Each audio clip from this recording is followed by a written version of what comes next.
Selamat datang di channel Diari Fitri, channel yang membahas cerita rumah tangga sehari-hari. Sebelum mulai ceritanya, jangan lupa subscribe. Mari kita mulai ceritanya.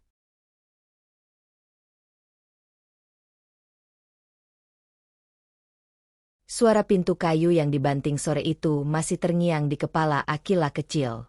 Ia berdiri di ambang rumah papan yang mulai lapuk, menyaksikan ayahnya, Surya, berjalan menjauh tanpa menoleh. Di samping Surya berdiri Mira, perempuan dengan pakaian rapi dan tatapan penuh kemenangan yang sejak lama dipandang sinis oleh warga desa. Mira tidak berkata apa-apa, hanya menggenggam lengan Surya seolah takut pria itu berubah pikiran. Ratna, ibunya, tidak mengejar. Perempuan itu berdiri kaku di belakang Akila. Jemarinya mencengkeram bahu putrinya terlalu kuat. Akila bisa merasakan tubuh ibunya gemetar, tetapi tidak ada suara tangis. Ratna menelan semua air matanya di depan orang yang telah memilih meninggalkan mereka. Ayah cuma pergi kerja ke kota. Ya. Akila kecil bertanya pelan, mencoba memahami suasana yang terasa ganjil. Ratna tidak langsung menjawab. Ia menunduk, lalu berlutut agar sejajar dengan wajah putrinya. Mulai hari ini, kita berdua saja, ucapnya pelan. Suaranya tenang, tapi mata itu merah. Kalimat itu bukan penjelasan. Itu keputusan. Malamnya, desa terasa lebih sunyi dari biasanya. Bisik-bisik tetangga terdengar sampai ke dalam rumah. Akila pura-pura tidak mendengar ketika seseorang menyebut ibunya tidak cukup baik menjaga suami. Ia melihat Ratna duduk di dekat lampu minyak, menjahit baju pesanan orang, menunduk tanpa suara. Nama Surya tidak disebut lagi. Tapi setiap kali ada yang menyebut kota, tangan Ratna selalu berhenti bergerak sepersekian detik. Hari-hari berikutnya berubah tanpa aba-aba. Ratna mulai menerima lebih banyak cucian dan jahitan. Akila yang masih kecil belajar mengantarkan pakaian ke rumah-rumah. Tatapan orang-orang berbeda. Ada yang iba, ada yang meremehkan. Suatu sore, saat mengantar cucian, Akila mendengar dua perempuan dewasa berbisik. Surya beruntung dapat Mira. Perempuan kota, punya koneksi. Ya, daripada hidup sama perempuan desa begitu. Kata-kata itu seperti jarum. Akila menggenggam keranjang cucian lebih erat. Untuk pertama kalinya, ia merasakan sesuatu yang belum pernah ia kenal. Bukan hanya sedih, tapi malu. Malu karena ditinggalkan. Malu karena dianggap tidak cukup. Malam itu, ia duduk lebih lama di samping ibunya. Bu, kalau kita ke kota, ayah mau ketemu kita enggak? Tanyanya. Ratna berhenti menjahit. Wajahnya kaku beberapa detik sebelum kembali tenang. Kita tidak perlu memaksa orang yang sudah memilih pergi. Jawaban itu lembut, tapi tegas. Ratna tidak membenci Surya di depan anaknya. Ia juga tidak membelanya. Akila melihat ada sesuatu yang lebih menyakitkan dari tangis. Menerima tanpa dipilih. Sejak saat itu, ia berhenti bertanya tentang ayahnya. Waktu berjalan, dan desa semakin terasa sempit. Setiap kali ada kabar tentang keberhasilan Surya di kota, bisnisnya berkembang, rumahnya besar, istrinya cantik, bisik-bisik itu sampai juga ke telinga Akila. Ratna tidak pernah membenarkan atau menyangkal. Ia hanya bekerja lebih keras. Suatu malam, listrik padam dan hujan turun deras. Atap rumah bocor di beberapa titik. Akila membantu memindahkan ember menampung air. Ratna terpeleset karena lantai licin dan hampir jatuh. Akila spontan memeluk ibunya. Di pelukan itu, untuk pertama kalinya ia mendengar Ratna menangis. Tangis yang selama ini ditahan akhirnya pecah. Bukan teriakan, hanya isak tertahan yang membuat dada Akila sesak. Ia tidak tahu harus berkata apa, tapi sesuatu dalam dirinya berubah malam itu. Ia menyadari satu hal, ibunya tidak kalah karena lemah. Ibunya kalah karena memilih percaya. Dan Akila tidak ingin hidup dengan cara yang sama. Keesokan paginya, ia bangun lebih awal. Ia berdiri di depan cermin kecil yang retak di sudut kamar. Wajahnya biasa saja, tidak secantik Mira yang sering dibicarakan orang. Tapi matanya berbeda. Ada tekad yang mulai tumbuh. Suatu hari nanti aku ke kota, ucapnya pelan pada bayangan sendiri. Bukan untuk meminta. Bukan untuk memohon. Untuk berdiri sejajar. Sejak hari itu, Akila berubah dalam cara yang halus tapi nyata. Ia belajar lebih keras di sekolah. Ia menolak ketika teman-temannya mengejeknya sebagai anak yang ditinggal ayah. Ia tidak lagi menangis diam-diam seperti dulu. Namun setiap kali melihat Ratna kelelahan, bara di dadanya menyala kembali. Bukan sekadar rindu pada ayah, tapi harga diri yang terinjak. Di akhir pekan, seorang tetangga datang membawa kabar bahwa Surya kini resmi menikah dengan Mira dan akan menetap permanen di kota. Ratna mengangguk tanpa ekspresi. Setelah tamu itu pergi, ia menatap Akila. Kita tidak perlu membuktikan apapun ke siapa-siapa, katanya. Akila mengangguk, tapi di dalam hatinya ia tahu itu tidak sepenuhnya benar. Ia ingin membuktikan sesuatu. Bukan pada desa. Bukan pada orang-orang yang bergosip. Pada dirinya sendiri. Malam itu, ia mengambil buku tulis dan menuliskan satu kalimat besar di halaman pertama. Aku tidak akan selamanya jadi anak yang dibuang. Ia menatap kalimat itu lama. Tangannya sedikit gemetar. Bukan karena takut, tapi karena sadar janji itu berat. Untuk pertama kalinya, ambisinya lahir bukan dari mimpi, melainkan dari luka. Dan tanpa ia sadari, keputusan kecil untuk memegang janji itu kelak akan membawanya kembali ke kota. Bukan sebagai anak desa yang memohon pengakuan, tetapi sebagai perempuan yang datang membawa perhitungan. Janji itu tidak pernah ia hapus. Buku tulis dengan kalimat besar di halaman pertamanya kini tersimpan di laci meja kerja sebuah ruangan luas di lantai paling atas gedung perkantoran pusat kota.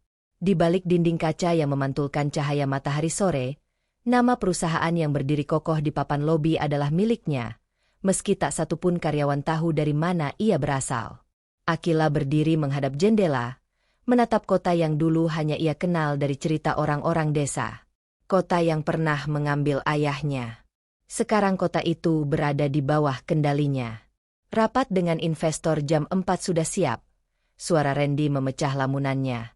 Randy berdiri di ambang pintu tanpa perlu mengetuk. Ia satu-satunya orang yang berani masuk tanpa protokol berlebihan. Sejak awal merintis perusahaan, Randy berada di sisinya, tangan kanan yang setia, kepala operasional yang rasional. Ia mengenal ketegasan Akila, juga tahu ada sesuatu yang lebih dingin dari sekadar profesionalisme dalam diri atasannya. Ada revisi kontrak?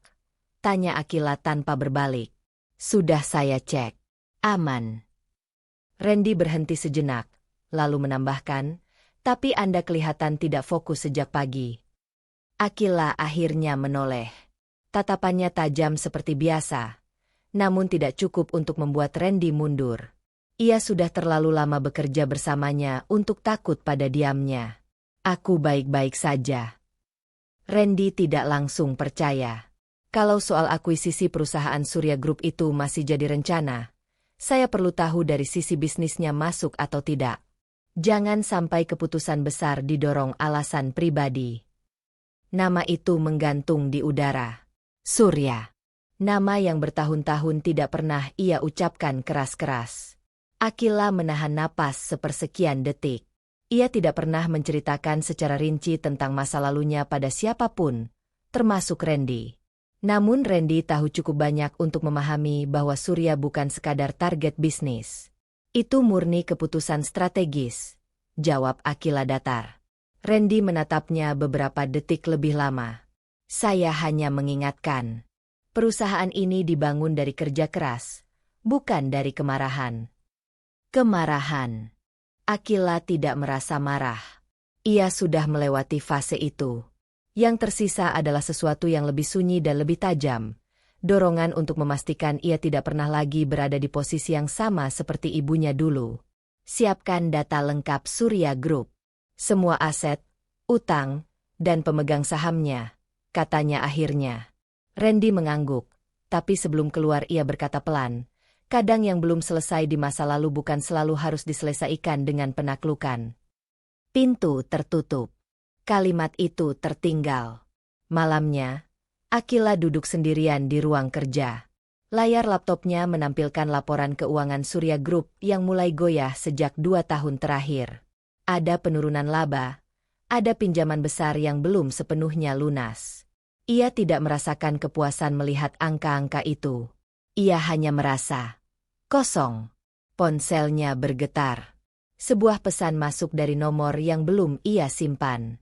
Pak Hendra ingin bertemu. Soal almarhum Surya. Jantungnya berdegup lebih keras dari yang ia harapkan. Pak Hendra.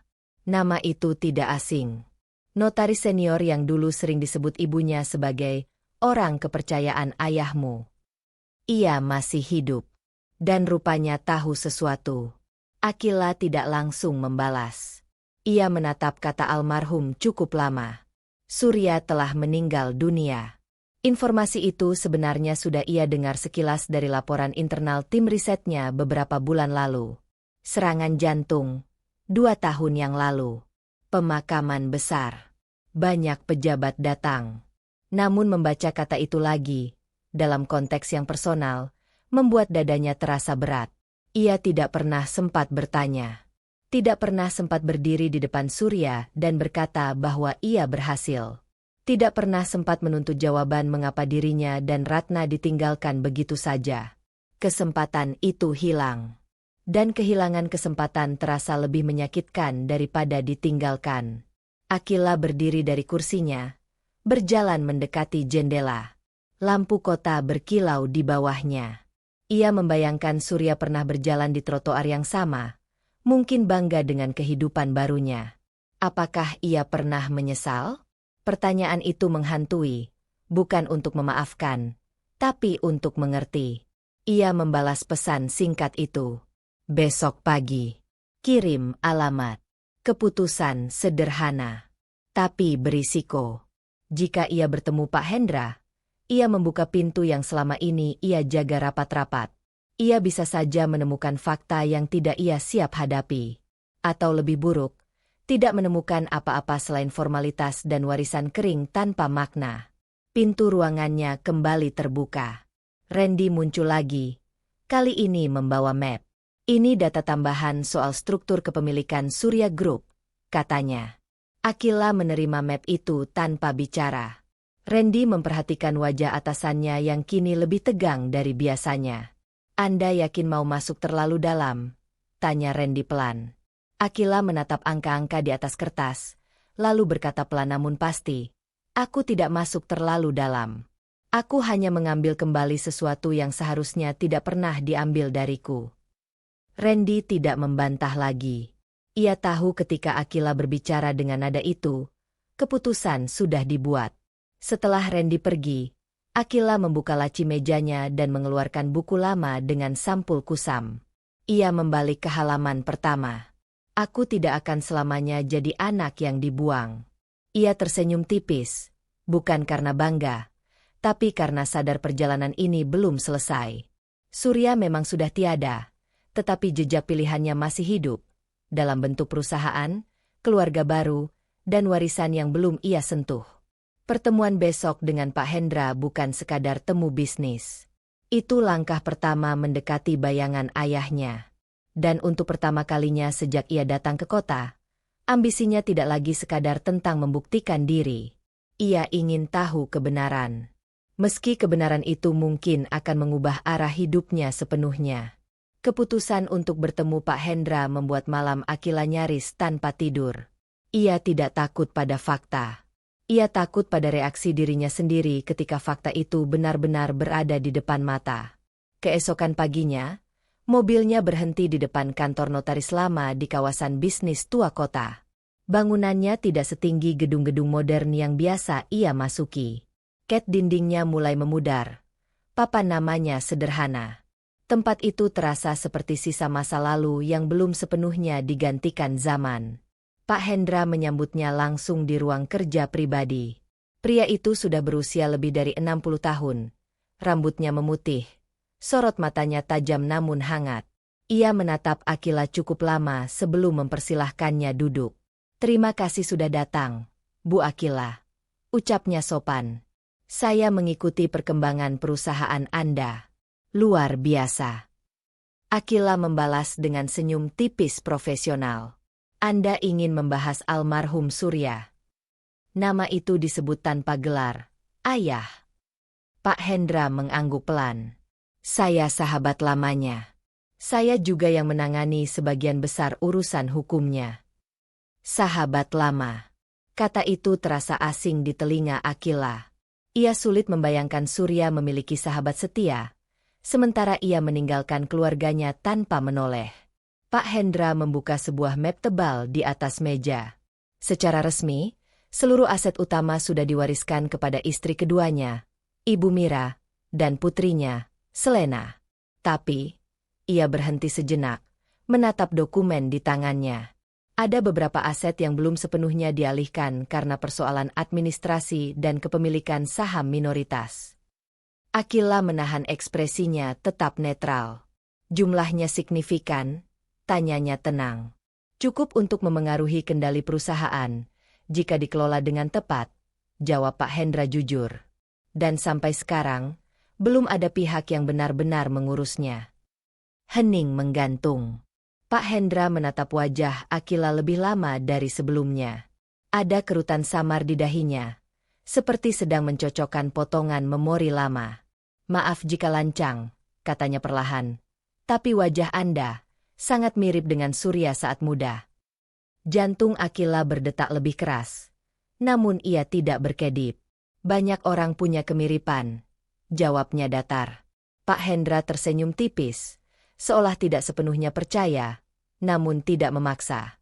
Mungkin. Ia melanjutkan penjelasan soal struktur kepemilikan, pembagian saham, dan celah hukum yang bisa dimanfaatkan. Suaranya profesional, tidak menghakimi siapapun. Namun di sela-sela pembahasan, ia sempat berkata pelan, Surya bukan pria yang sempurna. Tapi menjelang akhir hidupnya, ia sering terlihat menyesal. Kalimat itu menyentak sesuatu dalam diri Akila. Menyesal. Menyesal tidak mengubah apapun di desa. Tidak mengeringkan air mata Ratna. Tidak menghapus ejekan orang-orang. Namun tetap saja, mendengar bahwa Surya pernah merasa sesuatu, apapun itu, membuat amarah yang selama ini ia jaga tetap terkontrol sedikit bergeser. Penyesalan tidak tercatat di akta warisan, ucapnya akhirnya. Pak Hendra terdiam beberapa detik, lalu mengangguk. Tidak, tapi kadang itu yang paling berat. Pertemuan berakhir tanpa pengakuan identitas. Akila berdiri dan menyalami pria tua itu. Jika Anda berniat mengurus aset yang belum dialihkan, kata Pak Hendra sebelum ia pergi, pastikan tujuan Anda jelas. Warisan bukan hanya soal angka. Akila tidak menjawab. Ia hanya berjalan keluar dengan map dokumen di tangannya. Sore itu, di ruang rapat perusahaan miliknya, Akila duduk berhadapan dengan Randy. Secara hukum, kita bisa masuk melalui saham minoritas itu, jelas Randy setelah membaca dokumen. Tapi langkah ini akan menarik perhatian keluarga Surya. Memang itu tujuannya, jawab Akila. Randy menatapnya. Tujuan bisnis atau tujuan pribadi? Akila menatap layar proyektor yang menampilkan foto gedung Surya Group, gedung yang dulu dibangun dengan nama besar ayahnya.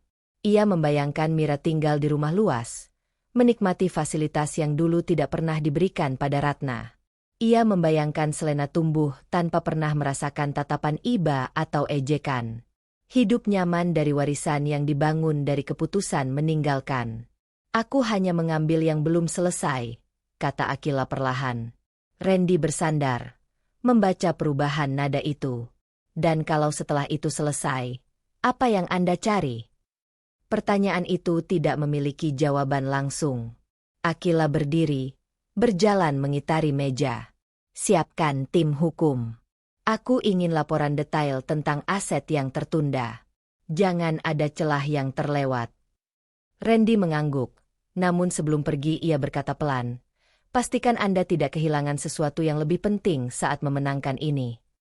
Setelah ruang rapat kosong, Akila kembali duduk sendiri. Ia membuka kembali dokumen dari Pak Hendra. Nama Mira dan Selena tercetak jelas sebagai ahli waris utama. Tidak ada namanya di sana. Seolah ia tidak pernah ada. Ia menutup map itu perlahan. Awalnya, ia ingin tahu kebenaran. Sekarang ia melihat peluang. Bukan sekadar mengambil hak. Ia ingin mereka merasakan ketidakpastian. Ia ingin Mira merasakan apa artinya berdiri di tepi kehilangan. Dan untuk pertama kalinya, niatnya bergeser. Bukan hanya untuk mengklaim warisan yang tertunda, tapi untuk memastikan keluarga baru Surya tidak lagi berdiri nyaman di atas sejarah yang melukainya. Akila meraih ponselnya dan mengirim pesan singkat pada kepala divisi hukum. Mulai proses akuisisi saham minoritas Surya Group. Lakukan diam-diam. Ia menatap layar beberapa detik setelah pesan terkirim. Keputusan kecil, tapi dampaknya bisa menghancurkan. Dan di dalam dadanya, bukan lagi hanya luka yang bergerak, melainkan tekad yang mulai berubah menjadi perhitungan. Pesan itu sudah terkirim. Dan sejak hari itu, semuanya bergerak tanpa suara. Akila tidak pernah muncul dalam dokumen pembelian saham Surya Group. Semua dilakukan melalui perusahaan investasinya. Jalur hukum bersih, tanpa celah. Setiap lembar kontrak diperiksa langsung olehnya sebelum ditandatangani. Tidak ada kesalahan. Tidak ada emosi yang tercetak di atas kertas. Di ruang kerjanya yang luas, ia menatap laporan terbaru dari tim hukum. Saham minoritas sudah berpindah tangan. Lapor Randy sambil meletakkan berkas di meja. Kita resmi masuk sebagai salah satu pemegang saham signifikan. Nada suaranya netral, tapi tatapannya tidak. Akila membaca angka-angka itu perlahan. Kendali belum sepenuhnya di tangannya, tetapi cukup untuk memengaruhi keputusan direksi. Cukup untuk membuat ruang rapat Surya Group tidak lagi nyaman. Reaksi dari pihak mereka? Tanyanya. Mereka belum tahu siapa di baliknya, jawab Randy. Tapi ada pergerakan panik. Beberapa investor lama mulai mempertanyakan stabilitas. Akila mengangguk pelan. Hatinya berdesir, bukan karena takut, melainkan karena menyadari sesuatu yang dulu hanya bayangan kini mulai menjadi nyata. Ia telah masuk. Di sisi lain kota, di ruang rapat Surya Group, suasana tidak setenang biasanya. Mira duduk di kursi utama yang dulu diduduki Surya. Pakaiannya tetap elegan, rambutnya tertata rapi, tetapi jemarinya tak berhenti mengetuk meja. Di sampingnya, Selena bersandar dengan ekspresi kesal yang tidak ia sembunyikan. Bagaimana bisa saham itu lepas begitu saja? Suara Mira terdengar tertahan, tapi tegang. Direktur keuangan mencoba menjelaskan dengan hati-hati. Itu saham minoritas lama, Bu. Sejak awal memang tidak sepenuhnya terkonsolidasi. Pihak pembeli menggunakan jalur hukum yang sah. Selena mendengus. Ini pasti salah manajemen lama. Dari dulu ayah terlalu percaya orang-orang seperti itu. Nada bicaranya meremehkan, seolah kesalahan selalu datang dari luar dirinya. Mira menatap putrinya sekilas. Ia tidak menegur, tapi wajahnya jelas menunjukkan kegelisahan. Ia tahu betul Surya meninggalkan beberapa hal belum selesai. Ia tahu ada risiko yang selama ini diabaikan karena merasa aman. Cari tahu siapa pembelinya, perintah Mira tegas. Saya tidak suka ada pihak luar masuk tanpa kita kenal. Selena memutar bola matanya. Mungkin cuma investor biasa yang mau cari untung. Mira tidak menjawab. Instingnya mengatakan ini bukan sekadar investor. Sore itu, Akila menerima laporan ringkas tentang reaksi internal Surya Group. Ia membacanya di ruang kerja sambil berdiri, seperti biasa. Selena menyalahkan manajemen lama, kata Randy setelah membaca hasil monitoring tim intelijen bisnis mereka. Dan Mira mulai mencari tahu identitas investor baru. Ada jeda kecil sebelum ia menambahkan, Anda puas? Pertanyaan itu tidak bernada menghakimi, hanya jujur. Akila tidak langsung menjawab. Ia berjalan mendekati jendela, melihat ke bawah. Lalu lintas sore bergerak lambat. Kota tampak biasa saja, seolah tidak ada pergeseran kekuasaan yang sedang terjadi. Aku tidak merasa apa-apa, katanya akhirnya. Randy tersenyum tipis. Itu jawaban yang paling tidak jujur yang pernah Anda berikan. Akila menoleh. Kau terlalu berani. Karena saya ingin perusahaan ini tetap berdiri setelah semua ini selesai, jawab Randy tanpa mundur. Hening mengisi ruangan beberapa detik. Akila kembali menatap kota. Ia memang merasakan sesuatu tadi, ketika membaca laporan bahwa Mira gelisah. Ada kepuasan kecil, tipis, seperti luka yang akhirnya tergores balik. Tapi bersamaan dengan itu, ada keganjilan yang sulit ia namai. Ia membayangkan Ratna di desa. Jika ibunya tahu langkah ini, apakah ia akan bangga? Atau justru khawatir? Ini baru awal, ucap Akila pelan, lebih pada dirinya sendiri. Randy mengangguk. Awal dari akuisisi, atau awal dari perang? Akila tidak menjawab. Beberapa hari kemudian, keputusan rapat direksi Surya Group berubah arah. Proposal ekspansi yang selama ini didorong Selena ditunda karena suara pemegang saham baru menuntut audit internal lebih ketat. Nama Akila tidak pernah disebut, namun pengaruhnya terasa. Di ruang makan rumah mewah Mira, suasana makan malam tidak lagi santai. Selena menggerutu karena proyeknya tertahan. Sejak investor baru itu masuk, semua jadi ribet, keluhnya. Seolah-olah mereka tidak percaya pada kita. Mira menatap piringnya tanpa banyak bicara. Dalam benaknya, bayangan wajah seorang perempuan muda yang pernah ia lihat sekilas di acara bisnis beberapa waktu lalu muncul tanpa alasan jelas. Ia tidak tahu kenapa, tapi instingnya terusik. Jangan meremehkan orang yang tidak kita kenal, ucap Mira akhirnya. Selena mengangkat bahu. Apapun. Mereka cuma numpang nama ayah. Kalimat itu melayang di udara. Malam itu, di apartemennya yang tenang, Akila duduk sendirian tanpa lampu menyala. Ia hanya ditemani cahaya kota dari luar jendela. Ia membuka kembali dokumen pembelian saham. Tanda tangan digitalnya tersembunyi di balik nama perusahaan investasi. Ia berhasil. Langkah pertama berjalan mulus. Mira mulai gelisah. Selena mulai kehilangan kontrol kecilnya. Namun alih-alih merasa menang, dadanya terasa berat. Ia tidak lagi sekadar ingin masuk. Ia sudah di dalam. Dan berada di dalam berarti tidak ada lagi jarak aman. Ponselnya bergetar. Pesan dari Randy. Surya Group berencana mengadakan rapat pemegang saham terbuka bulan depan. Jika Anda hadir sebagai perwakilan investor, identitas Anda akan mulai terlihat. Akila menatap layar cukup lama. Hadir berarti membuka kemungkinan tatap muka pertama dengan Mira dan Selena. Berhadapan langsung dengan masa lalu. Ia mengetik balasan singkat. Siapkan kehadiran resmi. Aku akan datang sendiri. Pesan terkirim. Keputusan itu lebih berisiko daripada pembelian saham manapun. Dan untuk pertama kalinya sejak ia memulai langkah ini, Akila menyadari bahwa permainan yang ia ciptakan perlahan menuntut dirinya untuk berdiri tanpa bayangan. Ia tidak lagi hanya menggerakkan bidak dari jauh.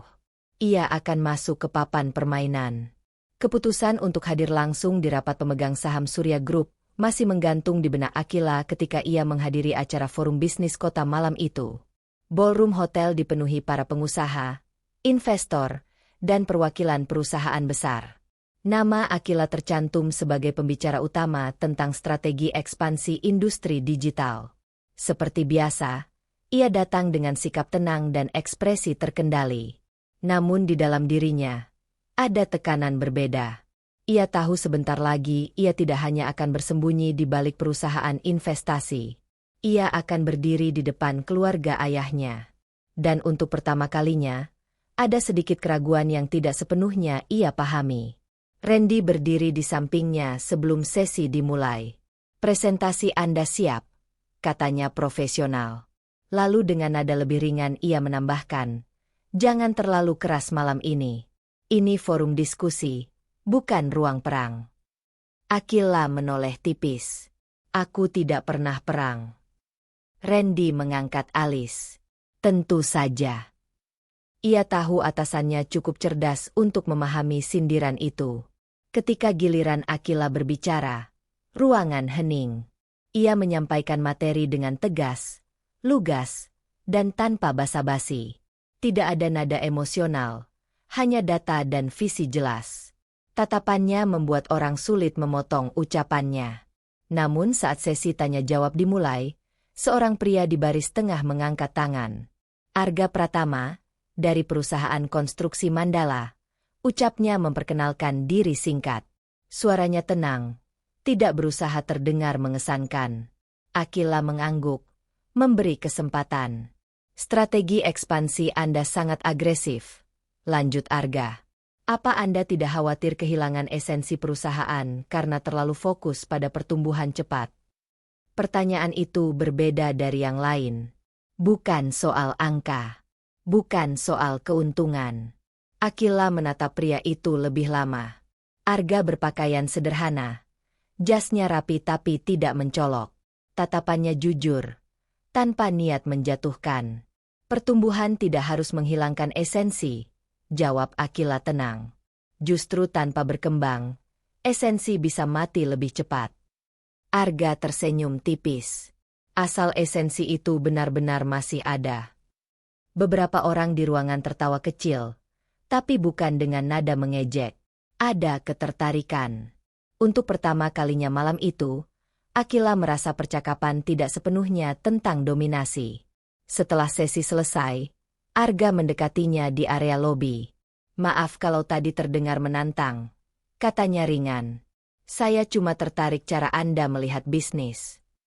Aku tidak merasa ditantang, jawab Akila. Kebanyakan pemimpin defensif kalau ditanya begitu. Aku tidak perlu defensif. Arga tertawa pelan. Bagus. Berarti Anda benar-benar yakin dengan apa yang Anda bangun. Percakapan itu terasa sederhana, tapi berbeda. Arga tidak bertanya soal latar belakangnya. Tidak menyinggung posisi atau kekuasaan. Ia berbicara seperti berbicara pada manusia. Bukan simbol perusahaan. Biasanya orang mendekat karena ingin sesuatu, kata Akila tiba-tiba, lebih pada refleksi dirinya sendiri. Arga mengangkat bahu santai. Saya cuma ingin diskusi. Kalau dapat teman baru yang cerdas, itu bonus. Tidak ada nada menggoda berlebihan. Tidak ada kepentingan terselubung yang terasa. Randy yang memperhatikan dari jauh menyadari perubahan kecil pada ekspresi Akila. Garis tegang di rahangnya sedikit melonggar. Tatapannya tidak setajam biasanya. Ketika Arga pamit, ia hanya berkata, kalau suatu hari butuh diskusi tanpa tekanan angka, saya siap. Akila tidak langsung menjawab. Ia hanya mengangguk tipis. Di mobil dalam perjalanan pulang, Randy memecah keheningan. Jarang sekali Anda berbicara selama itu tanpa terlihat ingin menang. Aku tidak sedang berdebat, jawab Akila. Persis. Itu yang berbeda. Akila menatap jendela, melihat pantulan wajahnya di kaca gelap. Ia menyadari sesuatu yang tidak ia antisipasi. Selama ini setiap interaksi terasa seperti medan tak terlihat. Selalu ada kewaspadaan. Selalu ada jarak. Dengan Arga, ia tidak merasa perlu mengukur kata-kata untuk menjaga posisi. Ia tidak merasa dinilai. Dan perasaan itu asing. Dia tidak tahu siapa Anda sebenarnya, lanjut Randy pelan. Apa itu masalah? Tanya Akila. Bisa jadi. Atau bisa jadi kesempatan. Akila terdiam. Sepanjang hidupnya di kota, ia membangun identitas baru dengan sangat hati-hati. Semua orang mengenalnya sebagai pemilik perusahaan sukses, pemimpin tegas, sosok sulit ditembus. Arga hanya melihatnya sebagai perempuan dengan pendapat kuat, bukan anak yang dibuang, bukan pewaris konflik. Untuk pertama kalinya, hidupnya tidak sepenuhnya berputar di sekitar Surya Group, Mira, atau Selena. Ada ruang kecil yang terasa lebih ringan. Namun justru karena itu, muncul ketegangan baru. Jika Arga tahu siapa dirinya sebenarnya, bahwa ia sedang secara sistematis mengambil alih perusahaan ayahnya sendiri, apakah ia masih akan berbicara setenang tadi? Setibanya di apartemen, ponselnya bergetar. Pesan dari tim hukum. Confirm kehadiran Anda di rapat pemegang saham Surya Group sudah diterima. Pihak manajemen terlihat terkejut. Akila menatap layar beberapa detik. Di satu sisi, ada pertemuan dengan masa lalu yang semakin dekat. Di sisi lain, ada kemungkinan baru yang tidak ia rencanakan. Ia membuka kontak Arga yang tadi sempat bertukar nomor. Tangannya sempat ragu. Lalu ia mengetik singkat. Terima kasih atas diskusinya tadi. Saya tertarik melanjutkannya. Tanpa forum formal. Pesan terkirim. Keputusan kecil. Namun kali ini, risikonya bukan soal bisnis. Melainkan membuka celah di hidup yang selama ini ia jaga tetap tertutup rapat. Pesan itu dibalas. Boleh. Kopi besok sore? Sesederhana itu. Sejak malam forum bisnis, percakapan Akila dan Arga berlanjut tanpa tekanan formal. Mereka bertemu di kafe kecil yang jauh dari pusat gedung-gedung tinggi, tempat Arga biasa berdiskusi santai dengan rekan-rekannya. Akila sengaja memilih pakaian sederhana, tanpa pengawal, tanpa asistennya. Arga tidak pernah bertanya mengapa ia jarang menyebut detail perusahaannya. Ia hanya tertarik pada sudut pandangnya, cara ia melihat strategi, risiko, bahkan kegagalan.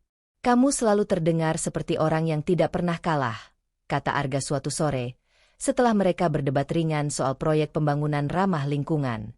Aku hanya tidak suka terlihat kalah, jawab Akila jujur, tanpa menyadari ia membuka sedikit lapisan dirinya. Arga menatapnya, tidak menghakimi. Itu berbeda. Kalimat itu tertinggal lebih lama dari yang ia kira. Bersama Arga, Akila merasa tidak perlu menjadi sosok yang selalu mengendalikan ruangan.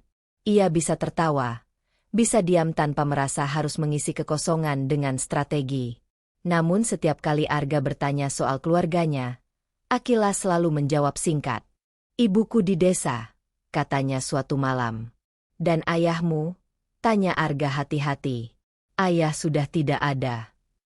Ia tidak berbohong. Tapi ia juga tidak bercerita. Hubungan itu tumbuh perlahan. Tidak dramatis. Tidak penuh janji berlebihan. Justru kesederhanaannya membuat Akila merasa sesuatu yang belum pernah ia rasakan di kota ini. Ketenangan tanpa agenda. Di desa, Ratna memperhatikan perubahan suara putrinya lewat telepon. Ada yang berbeda dari caramu bicara, ujar Ratna lembut suatu malam. Apa? Akila pura-pura tidak mengerti. Kamu terdengar ringan. Akila terdiam sesaat. Ia tidak pernah membicarakan Arga secara detail. Namun Ratna mengenal anaknya cukup baik untuk menangkap perubahan kecil. Aku kenal seseorang, ucap Akila akhirnya. Ratna tidak langsung bereaksi. Dia tahu tentangmu. Pertanyaan itu langsung menekan. Tahu apa? Akila balik bertanya. Siapa kamu sebenarnya? Dari mana kamu datang? Kenapa kamu ada di kota ini? Nada Ratna tidak menuduh, hanya khawatir. Akila berjalan ke arah jendela apartemennya, memandang kota yang lampunya menyala terang. Belum. Sunyi di ujung telepon. Jangan bangun sesuatu di atas hal yang kamu sembunyikan, kata Ratna pelan. Ibu tidak ingin kamu terluka karena takut jujur. Aku tidak berbohong. Kamu tidak bercerita. Ratna mengoreksi lembut. Perbedaan itu terasa tipis, tapi tajam. Setelah panggilan berakhir, Akila berdiri lama dalam diam. Selama ini ia terbiasa mengontrol informasi. Membuka diri berarti memberi celah. Dan celah berarti risiko. Sementara itu, di gedung Surya Group, suasana mulai berubah. Keputusan ekspansi yang didorong Selena beberapa bulan lalu terbukti terlalu agresif. Proyek besar yang ia yakini akan meningkatkan reputasi perusahaan justru membebani arus kas. Investor mulai mempertanyakan stabilitas. Di ruang rapat, Mira menahan amarahnya. Kamu tidak bisa mengambil keputusan sebesar itu tanpa perhitungan matang, katanya pada Selena.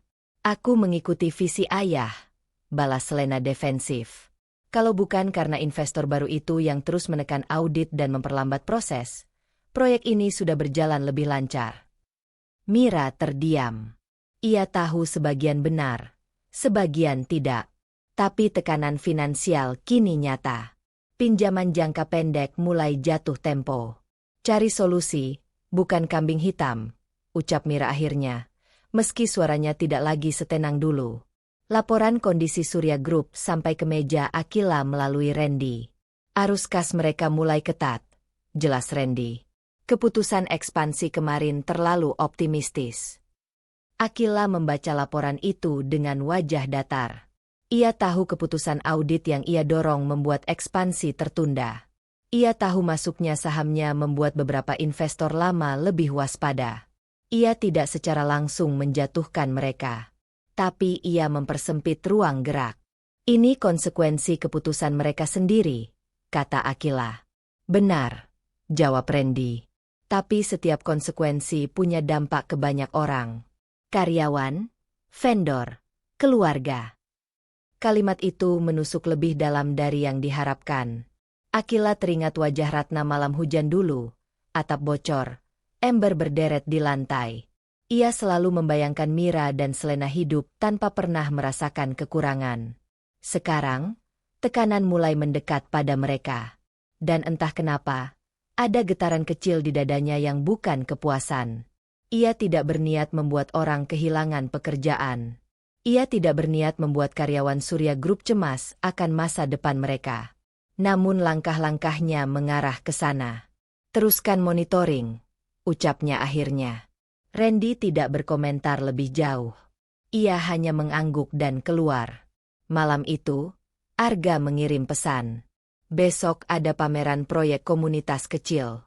Tidak mewah, tapi menarik. Mau ikut? Akila menatap pesan itu lama. Di satu sisi, ia tengah menekan sebuah perusahaan besar hingga goyah. Di sisi lain, ada undangan sederhana untuk melihat proyek yang membangun, bukan menghancurkan. Ia menyadari hidupnya kini berjalan di dua jalur berbeda. Satu jalur menuju konfrontasi dan kendali. Satu lagi menuju sesuatu yang belum ia definisikan. Akhirnya, ia membalas. Aku ikut. Namun setelah pesan terkirim, ia membuka kembali laporan keuangan Surya Group di laptopnya. Angka-angka merah mulai muncul di beberapa bagian. Untuk pertama kalinya, ia bertanya dalam hati, apakah ini masih tentang mengambil kembali hak, atau sudah berubah menjadi menghukum? Pertanyaan itu tidak ia jawab. Sebagai gantinya, ia membuat keputusan kecil lain. Ia meminta tim hukumnya mempercepat proses peninjauan aset tertunda, memperketat tekanan hukum. Langkah yang akan membuat posisi Mira semakin sulit. Ia menutup laptop perlahan. Di satu sisi, ia sedang membuka kemungkinan cinta. Di sisi lain, ia justru memperdalam medan perang. Dan ia belum tahu, di antara dua arah itu, mana yang akan lebih dulu menuntut pengorbanan. Dua jalur itu akhirnya bertemu. Akila menghadiri pameran proyek komunitas yang diundang Arga, acara sederhana di sebuah gedung serbaguna yang jauh dari kemewahan ballroom hotel. Poster-poster konsep pembangunan ramah lingkungan menempel di dinding. Meja-meja kayu dipenuhi maket kecil hasil kerja tim Arga. Ia berdiri di samping Arga yang tengah menjelaskan rencana renovasi pasar tradisional menjadi ruang usaha yang lebih layak tanpa menggusur pedagang kecil. Keuntungan tidak selalu harus menyingkirkan yang lemah, ucap Arga pada beberapa pengunjung yang mendengarkan. Akila memperhatikannya diam-diam. Cara Arga berbicara tentang keseimbangan, tentang tanggung jawab sosial, membuatnya merasa aneh. Ia terbiasa mendengar kata strategi, akuisisi, dominasi, bukan melindungi. Kenapa kamu tidak ambil proyek yang lebih besar saja? Tanya Akila ketika mereka akhirnya duduk berdua. Arga tersenyum ringan. Karena tidak semua keberhasilan harus terlihat dari tinggi gedungnya. Jawaban itu terasa sederhana, tapi menggugah sesuatu yang belum sempat ia beri nama. Namun sebelum percakapan mereka berlanjut, suara sepatu hak tinggi yang tegas mendekat dari belakang. Arga. Suara itu tajam, sedikit terkejut, sedikit meremehkan. Akila mengenali wajah itu bahkan sebelum namanya terucap. Selena. Putri Mira berdiri beberapa langkah dari mereka, mengenakan pakaian mahal yang kontras dengan suasana ruangan. Di sampingnya, seorang staf perusahaan Surya Group membawa map presentasi. Rupanya Surya Group menjadi salah satu sponsor kecil acara tersebut. Tatapan Selena beralih dari Arga ke Akila. "Kamu di sini?" tanyanya pada Arga. Nada suaranya seperti menemukan sesuatu yang tidak pantas. Arga berdiri sopan. "Kami kenal dari forum bisnis." Selena mengangkat alis tipis. "Forum bisnis? Menarik." Ia menatap Akila sekilas, tidak mengenali siapa sebenarnya perempuan di hadapannya. "Kupikir kamu biasa berkumpul dengan orang-orang yang selevel." Arga tidak langsung membalas. "Level itu relatif." Selena tersenyum tipis. "Tentu. Tapi proyek seperti ini biasanya untuk pengusaha kecil yang ingin terlihat idealis." Ia menoleh pada market pasar tradisional. Bukan untuk perusahaan besar. Nada itu tidak hanya meremehkan proyek. Ia meremehkan Arga. Dan sesuatu dalam diri Akila langsung menyala. Ia pernah mendengar nada seperti itu bertahun-tahun lalu. Di desa, ketika orang membicarakan ibunya. Nada yang sama yang memandang rendah latar belakang. Seolah nilai manusia diukur dari kilau penampilan. "Apa yang salah dengan proyek untuk pedagang kecil?" tanya Akila akhirnya. Suaranya tenang namun dingin. Selena menatapnya lebih lama. "Tidak salah. Hanya saja tidak semua orang cocok berada di lingkaran yang lebih besar." Ia kembali menatap Arga. "Kamu punya potensi, Arga.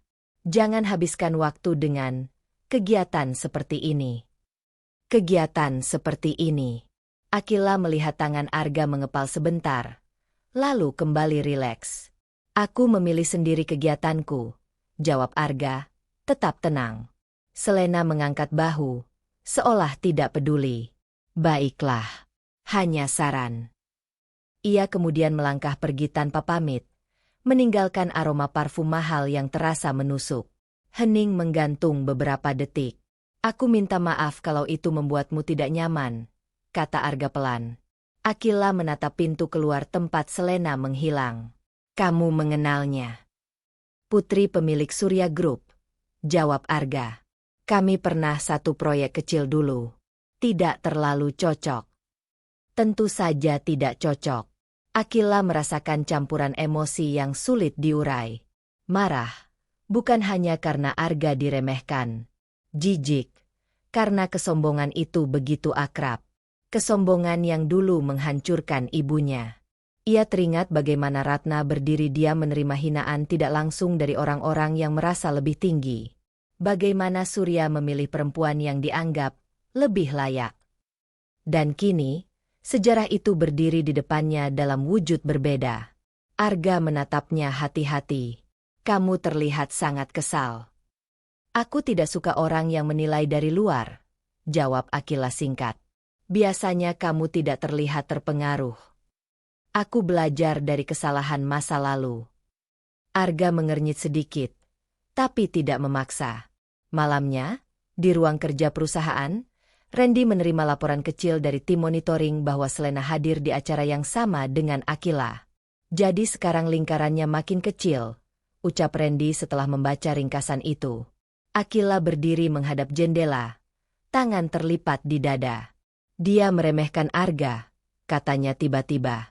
Randy menoleh. "Dan itu membuat Anda ingin melakukan apa?" Akila tidak langsung menjawab. Dalam benaknya, adegan tadi terus berputar. Wajah Selena yang angkuh. Nada yang merendahkan. Cara ia menganggap proyek kecil tidak berarti. "Orang seperti itu tidak pernah belajar kalau tidak dijatuhkan," ucap Akila akhirnya.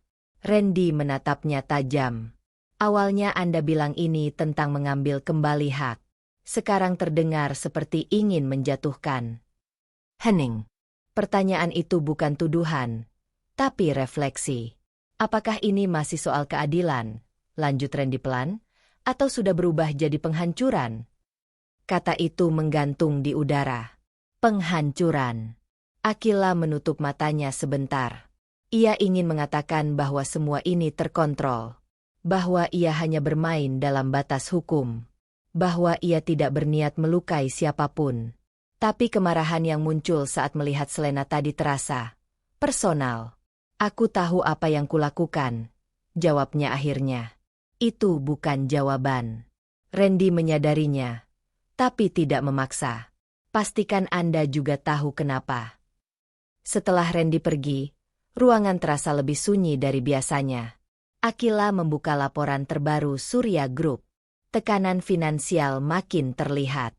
Jika ia melanjutkan langkah berikutnya, mengaktifkan hak veto atas proyek baru dan menekan audit lanjutan, posisi Selena di perusahaan akan goyah.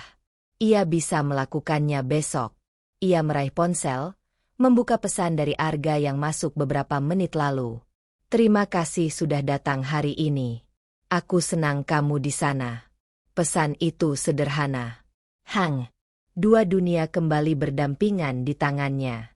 Akhirnya, ia mengirim instruksi singkat ke tim hukumnya. Lanjutkan tahap kedua penguatan kontrol. Jangan beri ruang negosiasi. Pesan terkirim. Keputusan itu lahir bukan dari logika bisnis semata. Dan untuk pertama kalinya, ia sadar kemarahannya mulai memimpin lebih jauh daripada yang ia rencanakan. Akila tidak menjawab pertanyaan Randy malam itu. Ini masih soal keadilan, atau sudah jadi penghancuran? Tanya Randy dengan suara lebih pelan dari biasanya. Ia bukan sekadar tangan kanan di perusahaan. Ia adalah satu-satunya orang yang tahu seluruh langkah strategis yang Akila ambil sejak awal. Dan untuk pertama kalinya, ia terdengar khawatir, bukan kagum. Akila berdiri membelakangi jendela apartemennya, memandangi cahaya kota yang memantul di kaca. Wajahnya samar, nyaris seperti bayangan orang lain. Perusahaan itu berdiri dari keringat ibuku juga, ucapnya akhirnya. Aku hanya mengambil kembali. Randy tidak membantah, tapi ia tidak terlihat yakin. Ketika pintu tertutup setelah kepergiannya, keheningan terasa lebih berat dari biasanya. Untuk pertama kalinya, pertanyaan itu tidak bisa ia usir. Keesokan paginya, Akila kembali menemui Pak Hendra. Notaris tua itu duduk di ruang kerjanya yang penuh berkas lama dan aroma kayu yang mengering dimakan usia. Wajahnya terlihat lebih letih dari biasanya. Ia memandang Akila lebih lama sebelum berbicara. Kamu tidak hanya mirip Surya, katanya pelan. Cara kamu berdiri, cara kamu menahan emosi, itu juga dia. Akila tidak berkedip. Pak Hendra menarik napas panjang. Aku sudah memeriksa ulang seluruh dokumen. Kamu anak sah. Pernikahan orang tuamu tercatat. Ada bagian aset yang belum sepenuhnya dialihkan secara legal ke Mira. Nama itu membuat rahang Akila mengeras. Kalau kamu mau, lanjut Pak Hendra, kita bisa ajukan gugatan terbuka. Hak kamu akan diakui secara hukum. Tanpa manipulasi saham, tanpa permainan bayangan, tanpa balas dendam.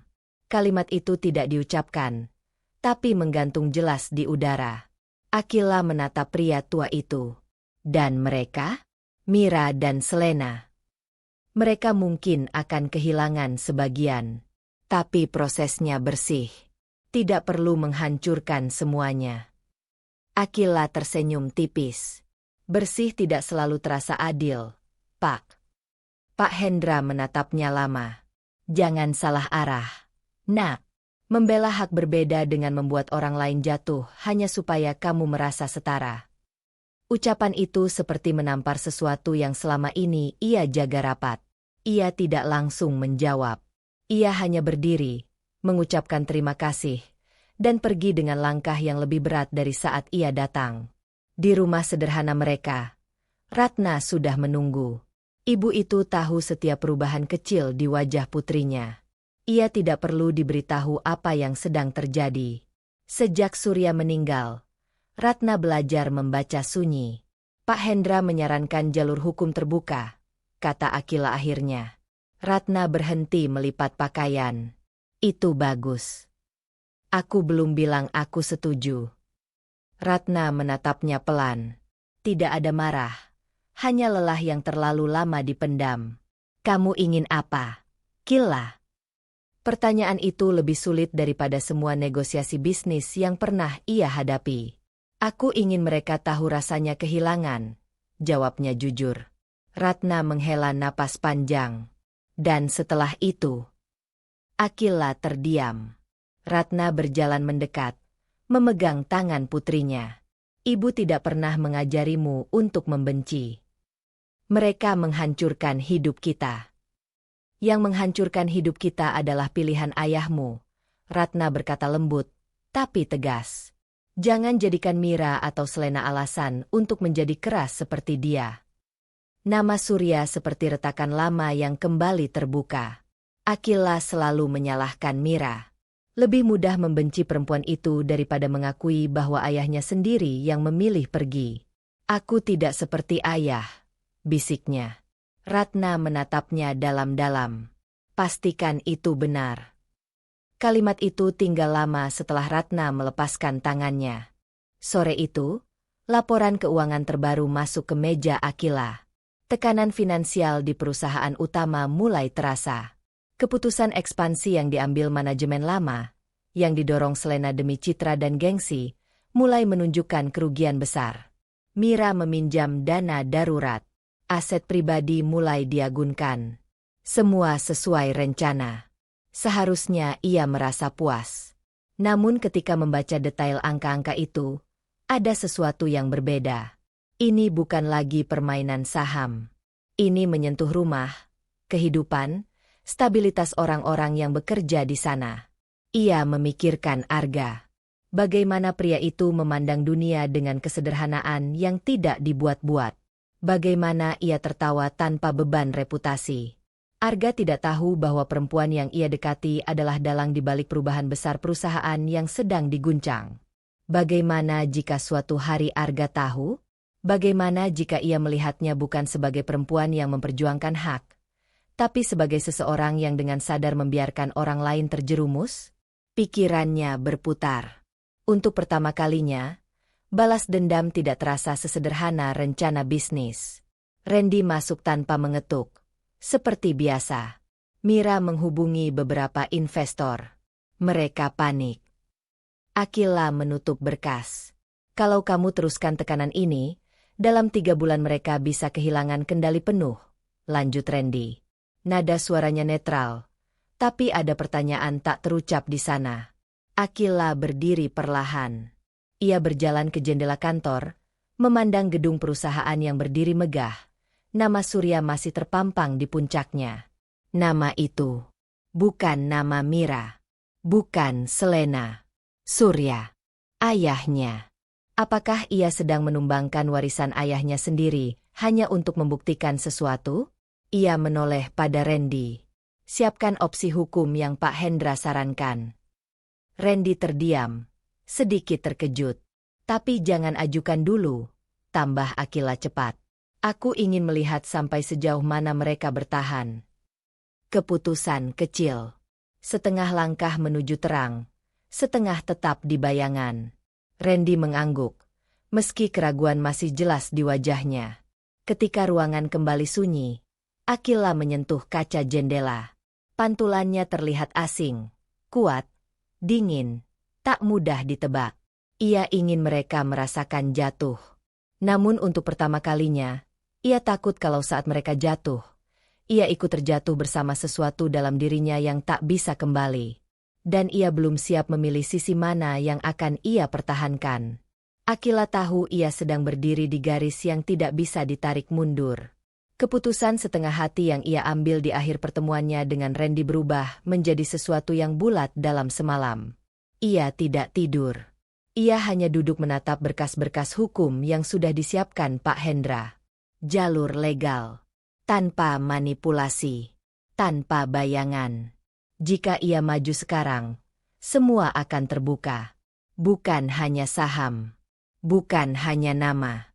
Dirinya. Pagi itu, di ruang rapat utama perusahaan peninggalan Surya, udara terasa tegang bahkan sebelum rapat dimulai. Para pemegang saham minoritas duduk dalam diam.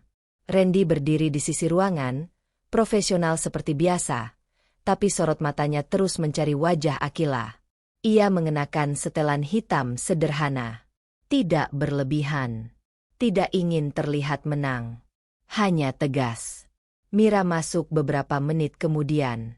Wajahnya pucat, tapi masih menjaga wibawa. Di belakangnya, Selena berjalan dengan langkah cepat dan penuh percaya diri, atau mungkin hanya pura-pura. Mira tidak menyadari apa yang akan terjadi. Ia hanya tahu bahwa ada pengumuman besar dari investor utama baru yang selama ini bergerak diam-diam. Randy membuka rapat secara formal. Lalu, ia mempersilakan Akila maju. Tatapan Mira beralih ke perempuan muda itu. Sesaat, tidak ada pengenalan. Hanya keheranan samar. Akila berdiri di depan meja panjang. Tangannya tidak gemetar, tapi napasnya terasa berat. Hari ini, katanya pelan namun jelas, saya secara resmi mengumumkan pengambil alihan penuh atas perusahaan ini melalui jalur legal. Seluruh saham mayoritas telah beralih ke pemilikan. Suasana ruangan seketika berubah. Bisik-bisik tertahan. Selena berdiri lebih dulu. Ini tidak mungkin. Siapa Anda sebenarnya? Akila mengangkat pandangannya. Matanya lurus pada Mira. Saya Akila Surya. Nama itu jatuh seperti benda keras di lantai marmer. Mira membeku. Wajahnya kehilangan warna. Tidak. Bisiknya hampir tak terdengar. Selena menoleh pada ibunya, lalu kembali menatap Akila dengan alis terangkat. Surya? Maksud Anda apa? Ayah saya Surya, lanjut Akila. Pernikahan orang tua saya tercatat sah. Hak saya tidak pernah sepenuhnya dialihkan. Keheningan kali ini lebih berat daripada keributan. Mira berdiri perlahan. Tangannya mencengkeram sandaran kursi. Kamu. Kata itu menggantung. Di wajahnya, ada campuran keterkejutan, rasa bersalah, dan sesuatu yang lebih rumit, mungkin ketakutan. Aku tidak tahu kamu. Mira berhenti, menelan kalimatnya sendiri. Dibuang. Akila menyelesaikan dengan suara datar. Itu kata yang tepat. Selena tertawa pendek. Sinis. Oh, jadi ini soal itu? Kamu muncul sekarang hanya karena uang. Kata-kata itu menghantam lebih keras dari yang ia perkirakan. Aku tidak butuh uangmu, jawab Akila tajam. Aku mengambil hakku. Hak. Selena melangkah mendekat. Kami yang membangun perusahaan ini setelah ayah meninggal. Kamu bahkan tidak pernah ada. Kalimat itu menyayat lebih dalam daripada tuduhan serakah. Tidak pernah ada. Akila merasakan sesuatu bergerak di dadanya. Bukan lagi sekadar marah. Ada luka lama yang selama ini ia bungkus rapi dengan ambisi. Aku ada, katanya pelan. Hanya saja kalian memilih tidak melihat. Mira akhirnya berbicara. Suaranya gemetar, bukan karena marah, melainkan karena sesuatu yang lebih rapuh. Aku tidak pernah tahu Surya masih memiliki tanggung jawab lain saat menikah denganku. Itu pengakuan yang tidak pernah Akila bayangkan akan ia dengar. Jadi kamu korban juga. Akila menatapnya tajam. Mira terdiam. Wajahnya menunjukkan penyesalan yang tidak jelas arahnya. Kepada siapa, atau untuk apa. Rapat tidak lagi soal saham. Ia berubah menjadi ruang terbuka bagi luka-luka lama yang akhirnya menemukan suara. Selena menatap Akila dengan jijik yang tidak disembunyikan. Kalau kamu benar-benar kuat, kamu tidak akan menyerang dari belakang seperti ini. Kamu cuma serakah. Serakah. Kata itu menancap. Selama ini, ia menyebutnya keadilan. Ia menyebutnya hak. Tapi ketika kata itu keluar dari mulut Selena, sesuatu dalam dirinya bergetar. Apakah ini terlihat seperti keserakahan? Akila mengangkat dagu. Saya tidak menyerang. Saya membeli. Secara legal. Randy menyerahkan dokumen resmi. Semua sah. Semua bersih. Mira tidak lagi membantah. Ia duduk kembali perlahan, seperti seseorang yang baru menyadari fondasi rumahnya telah retak. Lalu apa yang kamu inginkan? Tanya Mira lirih. Pertanyaan itu sederhana. Tapi jawabannya tidak pernah jelas. Apakah ia ingin mereka pergi? Menderita? Memohon? Ia membayangkan wajah ibunya bertahun-tahun lalu. Tangis yang ditahan. Harga diri yang hancur. Aku ingin perusahaan ini berjalan dengan benar, jawabnya akhirnya. Tanpa kebohongan. Selena tertawa lagi. Kali ini lebih pahit. Jangan pura-pura suci. Kamu menikmati ini. Akila tidak menyangkal. Itulah bagian yang paling mengganggunya. Rapat ditutup tanpa kesepakatan emosional. Hanya keputusan administratif. Peralihan jabatan. Evaluasi manajemen. Peninjauan ulang seluruh kebijakan. Saat orang-orang mulai keluar, Mira menghentikan langkah Akila. Aku tidak tahu kamu hidup seperti apa selama ini, katanya pelan. Tapi percaya atau tidak, aku juga tidak pernah mendapatkan Surya sepenuhnya. Pengakuan itu tidak menghibur, hanya memperumit. Kita sama-sama tidak mendapatkan ayah yang utuh, lanjut Mira. Akila tidak menjawab. Ia tidak siap menerima kesamaan apapun dengan perempuan itu. Selena mendekat, matanya menyala. Ini belum selesai. Aku tidak akan membiarkan kamu menghancurkan hidup kami. Untuk pertama kalinya, ancaman itu tidak terdengar kosong. Ketika Akila keluar dari ruang rapat, dadanya terasa sesak. Ia menang. Secara hukum. Secara strategi. Tapi kemenangan itu tidak terasa seperti yang ia bayangkan. Ia melihat papan nama perusahaan di lobi. Nama Surya masih terpampang besar. Sekarang, secara resmi, itu miliknya. Namun di balik huruf-huruf itu, ada 3 perempuan dengan luka berbeda. Ibunya, Mira, dan dirinya sendiri. Dan mungkin, tanpa ia sadari, ia baru saja membuka perang yang tidak lagi hanya tentang harta. Di dalam mobil, ponselnya bergetar. Pesan dari Arga, aku dengar ada perubahan besar di perusahaan itu. Kamu baik-baik saja. Jantungnya berdegup lebih cepat. Arga belum tahu. Tapi dunia mereka semakin dekat untuk bertabrakan. Akila menatap layar ponsel itu lama. Lalu, untuk pertama kalinya sejak semuanya dimulai, ia mengetik sesuatu yang berisiko. Kita perlu bicara. Ada hal tentang diriku yang belum kamu tahu. Pesan yang ia kirim semalam belum sempat dibalas ketika berita itu lebih dulu sampai ke Arga. Headline bisnis terpampang jelas di layar ponsel siapapun pagi itu. Akila Surya resmi ambil alih penuh perusahaan peninggalan Surya. Disertai foto dirinya keluar dari gedung dengan wajah tenang yang terasa asing bahkan bagi dirinya sendiri. Akila membaca ulang pesan terakhirnya pada Arga. Kita perlu bicara.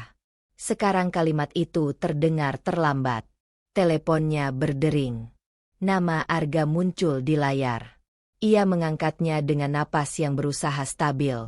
Ga. Aku sudah baca beritanya. Potong Arga. Suaranya datar. Tidak seperti biasanya yang hangat dan terbuka. Kamu tidak pernah bilang kamu pemilik perusahaan itu. Akila menutup mata sejenak. Aku ingin menjelaskan secara langsung. Menjelaskan apa? Bahwa selama ini aku cuma berbicara dengan seseorang yang menyembunyikan setengah hidupnya. Nada itu bukan marah meledak. Justru lebih berbahaya. Terluka. Kita bertemu sebagai 2 orang biasa, kata Akila pelan. Aku tidak ingin kamu melihatku sebagai... Sebagai apa? Orang kaya? Pemilik kekuasaan? Arga tertawa pendek tanpa humor. Aku tidak peduli soal itu. Aku peduli kenapa kamu tidak percaya padaku. Kata percaya menghantam lebih dalam dari tuduhan manapun yang pernah ia dengar dari Selena. Aku hanya belum siap. Belum siap atau tidak mau. Akila terdiam. Ada bagian dari dirinya yang tahu jawabannya tidak sederhana. Aku tahu kamu ambisius, lanjut Arga.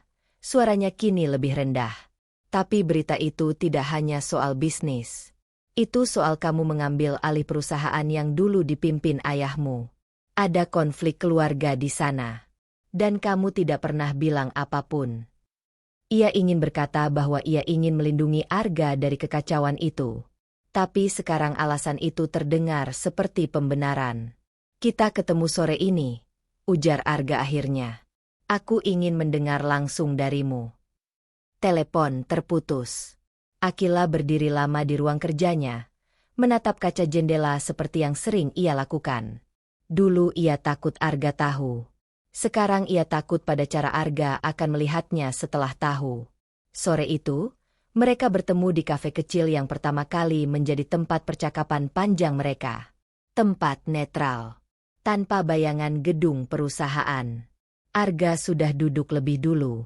Ia mengenakan kemeja sederhana seperti biasa. Namun ekspresinya berbeda, tidak lagi ringan. Akila duduk di depannya. Untuk pertama kalinya, ia merasa tidak memegang kendali. Aku tidak pernah bermaksud membohongimu, katanya lebih dulu. Arga menatapnya lurus. Tapi kamu tetap melakukannya. Hening sejenak. Ayahku meninggalkan ibuku, lanjut Akila pelan. Perusahaan itu berdiri juga dari pengorbanannya. Aku hanya mengambil kembali apa yang menjadi hak kami. Arga mendengarkan, tapi tidak langsung luluh. Kalau itu soal hak, kenapa semua orang di berita terlihat seperti korban? Tanyanya. Ia terdiam. Aku membaca tentang utang, tentang restrukturisasi, tentang keluarga yang terdampak. Kamu bilang ingin perusahaan berjalan benar. Tapi dari luar, ini terlihat seperti perebutan kekuasaan. Kata-kata itu tidak terdengar seperti serangan.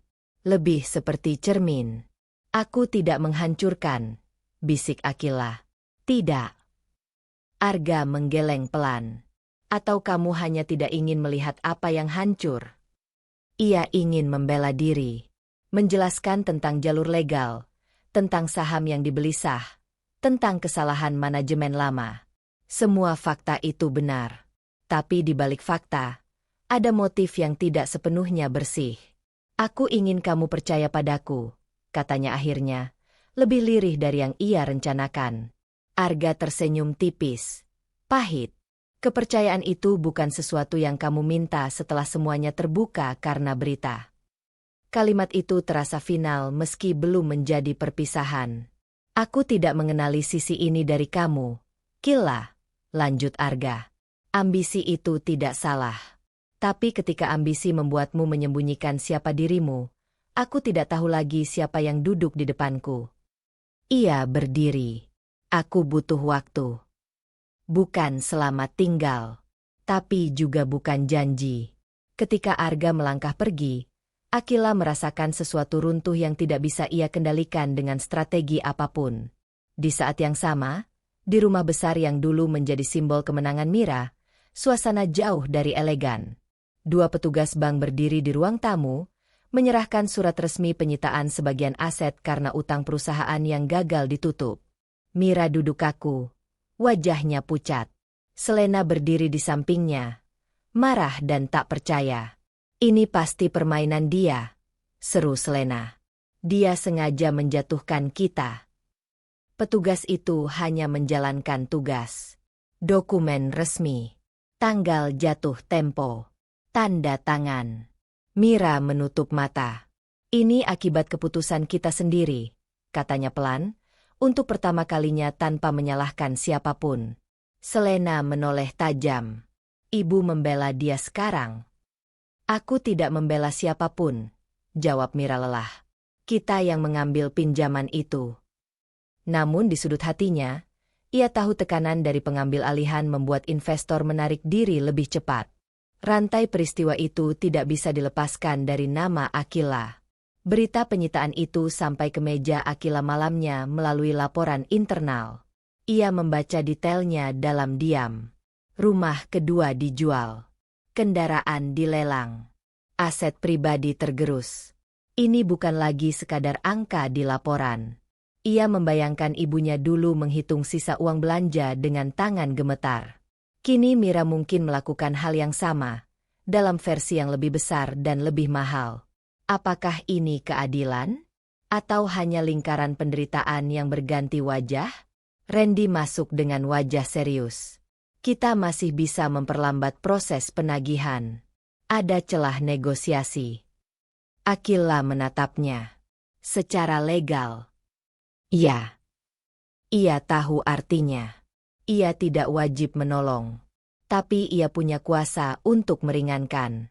Untuk pertama kalinya sejak semuanya dimulai, ia merasakan konsekuensi nyata dari pilihannya bukan sebagai kemenangan, tapi sebagai beban. Arga menjauh. Mira terdesak. Selena marah. Dan dirinya berdiri di tengah, memegang kendali yang terasa semakin berat. Aku tidak ingin terlihat lemah, gumamnya pelan. Randy tidak menjawab. Ia hanya menunggu keputusan. Akila menghela napas panjang. Tunda penyitaan untuk rumah utama. Beri waktu. Keputusan kecil. Berisiko. Bukan karena ia takut kalah. Tapi karena ia mulai takut pada siapa dirinya jika tidak berhenti sedikit pun. Namun ketika Randy keluar untuk mengeksekusi perintah itu, ponselnya kembali bergetar. Pesan dari Selena. Kalau kamu pikir ini membuatmu menang, kamu salah. Ini baru permulaan. Akila menatap layar itu lama. Ia sudah melangkah terlalu jauh untuk mundur. Tapi untuk pertama kalinya, ia sadar bahwa setiap langkah maju kini tidak hanya melukai orang lain, ia juga mengikis sesuatu dalam dirinya yang dulu ia jaga dengan sangat hati-hati. Pesan Selena semalam masih terpatri di benak Akila ketika pagi itu ia menerima panggilan dari Pak Hendra. Aku perlu bicara denganmu. Ada sesuatu yang selama ini tidak pernah kubuka. Suara notaris tua itu terdengar berat, seolah memanggul beban yang terlalu lama ia simpan. Akila datang tanpa banyak bertanya. Ia sudah terlalu sering dikejutkan oleh kebenaran yang terlambat. Di ruang kerja Pak Hendra, suasana terasa lebih sunyi dari biasanya. Pria tua itu tidak langsung berbicara. Ia membuka laci meja dan mengeluarkan map coklat yang sudutnya mulai menguning. Ini surat yang tidak pernah terkirim, katanya pelan, menyerahkannya. Akila menatap tulisan tangan di amplop itu. Ia mengenali nama ibunya tertera di sana. Ratna. Jantungnya berdegup tidak teratur. Beberapa bulan sebelum Surya meninggal, lanjut Pak Hendra, dia datang menemuiku. Dia ingin mencari Ratna dan kamu. Akila mendongak tajam. Apa? Pak Hendra mengangguk pelan. Dia bilang banyak hal yang tidak pernah ia selesaikan. Dia ingin memperbaiki. Kata memperbaiki terdengar asing ketika disandingkan dengan nama ayahnya. Lalu kenapa tidak pernah terjadi? Tanya Akila. Suaranya nyaris tak terdengar. Pak Hendra menarik napas panjang. Ada tekanan dari keluarga besar Mira. Konflik internal. Soal reputasi. Soal warisan. Soal saham. Jika Surya mengakui kembali pernikahan pertamanya secara terbuka, posisi perusahaan dan keluarganya akan terguncang. Akila merasa tanah di bawahnya seperti bergeser. Jadi dia memilih diam, bisiknya. Dia tidak sempat memilih lebih jauh, jawab Pak Hendra lirih. Kesehatannya memburuk. Ia sempat meminta aku mengatur pertemuan, tapi waktu tidak berpihak. Akila menatap surat itu lama. Selama ini, dendamnya berdiri di atas keyakinan bahwa ayahnya dengan sadar membuang mereka. Bahwa tidak ada penyesalan. Tidak ada niat kembali. Jika niat itu pernah ada, walau terlambat, maka pondasi kebenciannya retak. Kenapa baru sekarang? Tanyanya. Aku melihat kemana arah langkahmu, kata Pak Hendra jujur. Aku tidak ingin kamu membangun hidupmu di atas asumsi yang mungkin tidak sepenuhnya benar. Akila berdiri kaku. Ia datang dengan perasaan sebagai pihak yang menguasai keadaan. Kini ia pulang membawa kebingungan. Jika ayahnya sempat ingin kembali, maka siapa yang sebenarnya ia hukum selama ini? Di luar kantor notaris, udara terasa sesak. Akila tidak langsung pulang. Ia duduk lama di dalam mobil, memandangi surat itu. Ia membayangkan ayahnya duduk di ruangan yang sama. Mungkin dengan wajah lelah, mungkin dengan penyesalan yang tidak pernah ia lihat. Apakah itu cukup untuk menghapus tahun-tahun kesepian ibunya? Tidak. Namun itu cukup untuk membuat kebenciannya kehilangan arah yang pasti. Ponselnya bergetar. Laporan terbaru tentang penundaan penyitaan rumah utama Mira sudah diproses. Media mulai berspekulasi tentang kebijakan lunak pemilik baru. Ironis. Dunia melihatnya sebagai pemimpin tegas. Sementara di dalam dirinya, ia merasa seperti anak kecil yang baru tahu cerita lengkap tentang ayahnya terlalu terlambat. Sore itu, tanpa rencana matang, ia mendatangi rumah Mira. Bukan sebagai pemilik perusahaan. Bukan sebagai musuh. Sebagai anak yang baru kehilangan kepastian. Mira membuka pintu sendiri. Wajahnya jauh berbeda dari pertemuan pertama di ruang rapat. Tidak ada lagi riasan sempurna atau tatapan menantang. Hanya perempuan yang terlihat kelelahan. Ada apa lagi? Suaranya tidak tajam, hanya lelah. Aku ingin bicara. Mira ragu sejenak, lalu mempersilakan masuk. Ruang tamu yang dulu terasa megah kini terlihat kosong di beberapa sudut. Beberapa barang sudah tidak ada. Jejak penyitaan. Akila menahan napas. Ini bukan pemandangan yang dulu ia bayangkan dengan puas.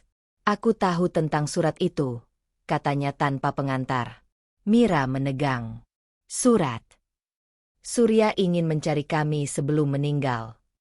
Wajah Mira memucat. Ia duduk perlahan. Dia memang gelisah di bulan-bulan terakhir. Ucapnya pelan. Kami sering bertengkar. Karena kami. Mira tidak langsung menjawab. Matanya berkaca-kaca. Sesuatu yang belum pernah Akila lihat darinya. Karena masa lalunya yang tidak pernah benar-benar selesai. Jawab Mira akhirnya. Aku tahu tentang pernikahan pertamanya. Tapi semuanya sudah terlanjur rumit ketika aku menikahinya. Kata itu tidak diucapkan dengan nada menang. Justru seperti pengakuan atas kesalahan yang tak bisa diperbaiki.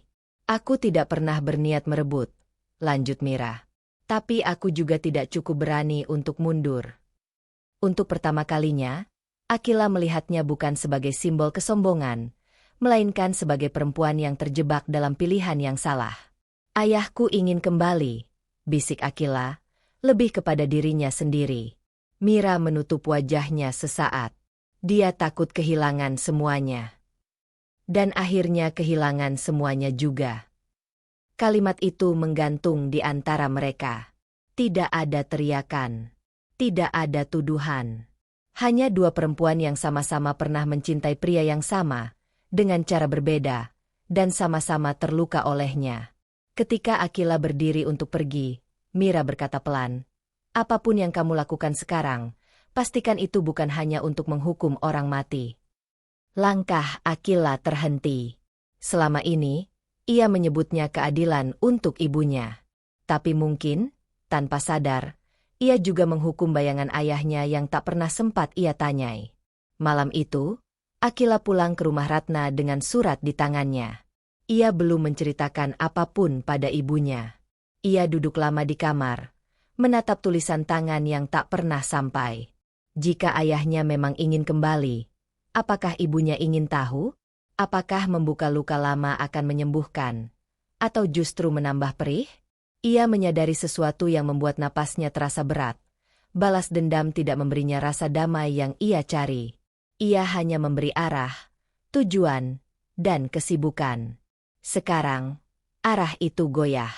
Ponselnya berbunyi. Pesan dari Arga belum ia balas sejak pertemuan terakhir mereka.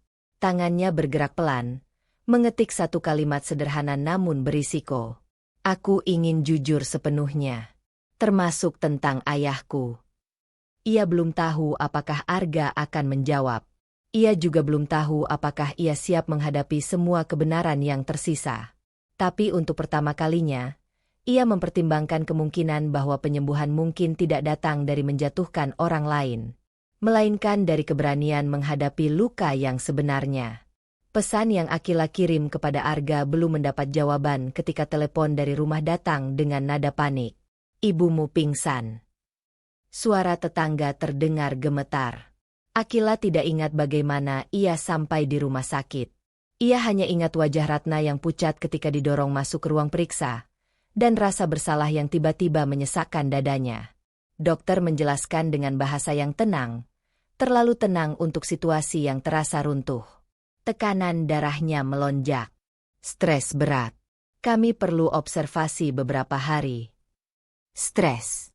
Akila tahu sumbernya tanpa perlu disebut. Ia duduk di kursi lorong rumah sakit yang dingin, masih mengenakan setelan kerja. Dunia bisnis yang selama ini ia kuasai terasa tidak berarti di hadapan pintu ruang rawat ibunya. Selama ini ia yakin semua yang ia lakukan untuk Ratna. Untuk keadilan. Untuk harga diri yang pernah diinjak. Tapi sekarang, Ratna terbaring lemah justru karena konflik yang ia hidupkan kembali. Ketika akhirnya ia diizinkan masuk, Ratna sudah sadar. Wajahnya pucat, tapi matanya tetap jernih seperti biasa. "Kamu menangis?" tanya Ratna pelan, mencoba tersenyum. "Aku tidak apa-apa," jawab Akila, meski suaranya bergetar. Ratna mengangkat tangan, menyentuh pipi putrinya. "Jangan bohong pada ibu." Akila duduk di samping ranjang, menggenggam tangan itu erat-erat. Tangan yang dulu selalu menguatkannya ketika dunia terasa sempit. "Aku tidak ingin ibu sakit karena semua ini," katanya akhirnya. Ratna menatapnya lama. "Kila, ibu tidak sakit karena Mira. Atau karena perusahaan itu. Lalu karena apa?" "Karena melihat kamu hidup dengan beban yang terlalu berat." Kalimat itu lebih menyakitkan daripada diagnosis dokter manapun. "Aku hanya ingin memperjuangkan hak kita." Ratna menggeleng pelan. "Hak tidak harus dibayar dengan kehilangan dirimu sendiri."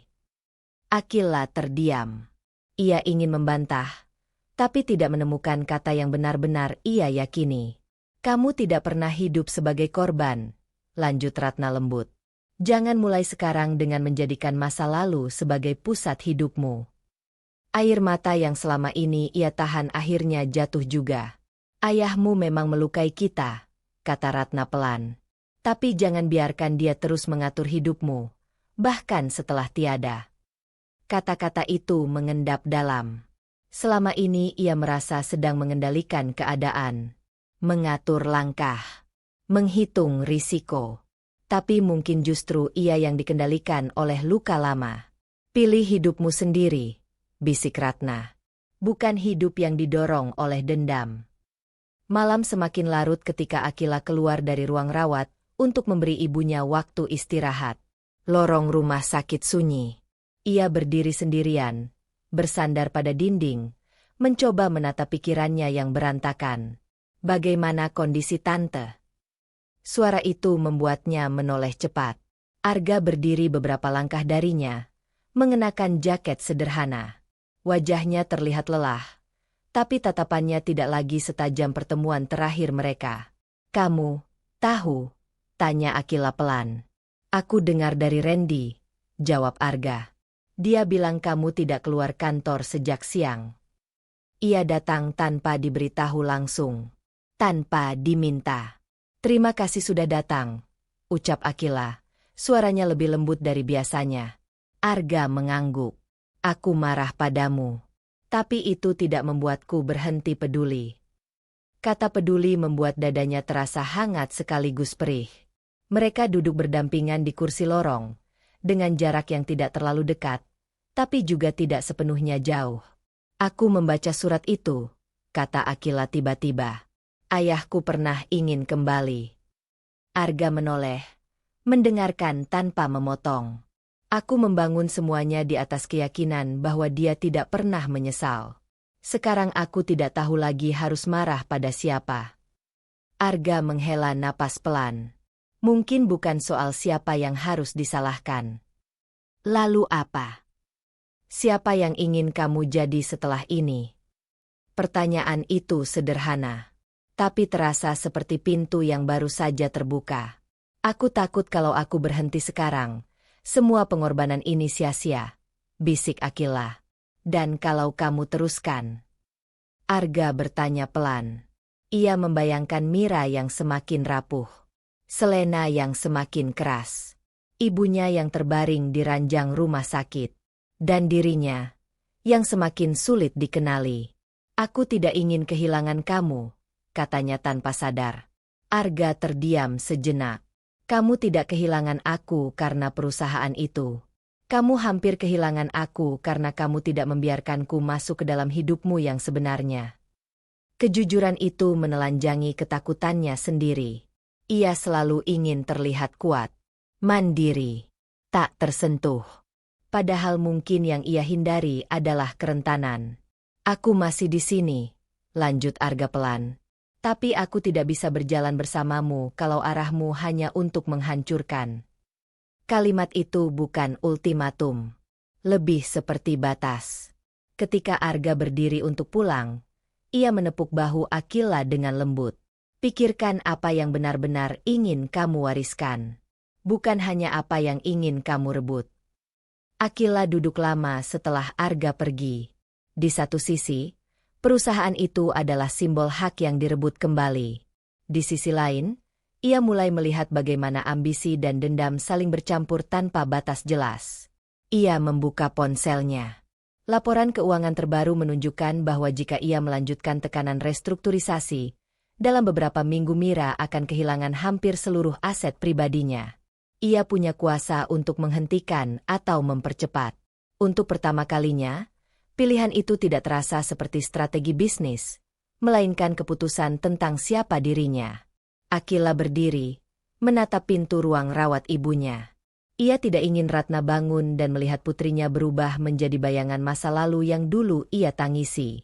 Namun ia juga belum sepenuhnya siap melepaskan semuanya. Tangannya bergerak pelan, mengirim pesan singkat kepada Randy. Besok kita evaluasi ulang semua proses penyitaan. Jangan ada langkah tanpa persetujuanku. Keputusan kecil. Bukan pembatalan. Bukan pengampunan. Tapi jeda. Dan di antara jeda itu, untuk pertama kalinya, Akila mulai mempertimbangkan kemungkinan bahwa memutus rantai mungkin lebih sulit. Namun lebih berani. Daripada meneruskannya. Keputusan untuk mengevaluasi ulang penyitaan menjadi titik hening sebelum badai berikutnya. Beberapa bulan berlalu dengan ketegangan yang tidak pernah benar-benar reda. Akila tidak membatalkan proses hukum, tetapi ia menghentikan langkah paling kerasnya. Perusahaan berjalan di bawah kendalinya, lebih stabil, lebih transparan. Mira kehilangan sebagian besar asetnya, namun rumah utama tetap berdiri. Bukan karena belas kasihan, melainkan karena keputusan sadar yang ia ambil malam di rumah sakit itu. Dan di antara semua kerumitan itu, Arga tetap tinggal. Hubungan mereka tidak kembali ringan seperti awal. Tapi ia dibangun ulang, dengan kejujuran yang kadang menyakitkan. Akila menceritakan semuanya. Surat ayahnya, kebenciannya, ambisinya. Arga tidak selalu setuju, namun ia mendengarkan. Hari itu, di ruang resepsi sederhana yang dipenuhi cahaya sore, Akila berdiri dalam gaun putih yang tidak berlebihan. Ia memilih pernikahan yang tenang, tidak megah seperti pesta sosialita kota. Ia ingin hari itu miliknya dan Arga, bukan panggung pembuktian. Ratna duduk di barisan depan. Wajahnya masih pucat namun matanya bersinar. Randy berdiri tak jauh, bukan sekadar sebagai rekan bisnis, tapi sebagai saksi perjalanan panjangnya. Pak Hendra hadir dengan langkah perlahan, membawa ketenangan yang hanya dimiliki orang-orang yang pernah menyaksikan terlalu banyak rahasia. Akila hampir percaya bahwa hari itu akan berjalan tanpa gangguan. Hingga pintu ruang resepsi terbuka lebih keras dari seharusnya. Semua kepala menoleh. Selena berdiri di ambang pintu, mengenakan gaun merah menyala yang terlalu mencolok untuk suasana yang lembut. Di belakangnya, Mira melangkah lebih lambat. Wajahnya tegang namun tidak lagi angkuh. Selena berjalan masuk tanpa undangan. Aku hanya ingin memastikan sesuatu, ucapnya lantang, tatapannya langsung tertuju pada Arga. Benar kamu menikahi anak kampungan ini? Suasana mendadak membeku. Arga berdiri tegak, tidak membalas dengan amarah. Hanya menatap Selena dengan tenang.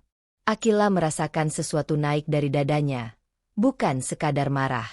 Ada jijik yang lama ia kenal. Nada yang dulu menghancurkan ibunya kini diucapkan dengan ringan oleh perempuan di hadapannya. Selena. Suara Mira mencoba menahan, tapi terlalu pelan. Kamu pikir dengan menikahinya kamu naik kelas? Lanjut Selena, kini pada Akila. Atau kamu sengaja memilih pria seperti ini supaya terlihat sederhana? Tamu-tamu mulai berbisik. Arga tidak bergerak. Tapi Akila bisa melihat ketegangan di rahangnya. Itu cukup. Akila melangkah maju, berdiri di samping Arga, bukan di depannya. Kamu datang ke pernikahanku hanya untuk mengatakan itu? Tanyanya tenang. Selena tersenyum miring. Aku hanya tidak ingin orang-orang lupa dari mana kalian berasal.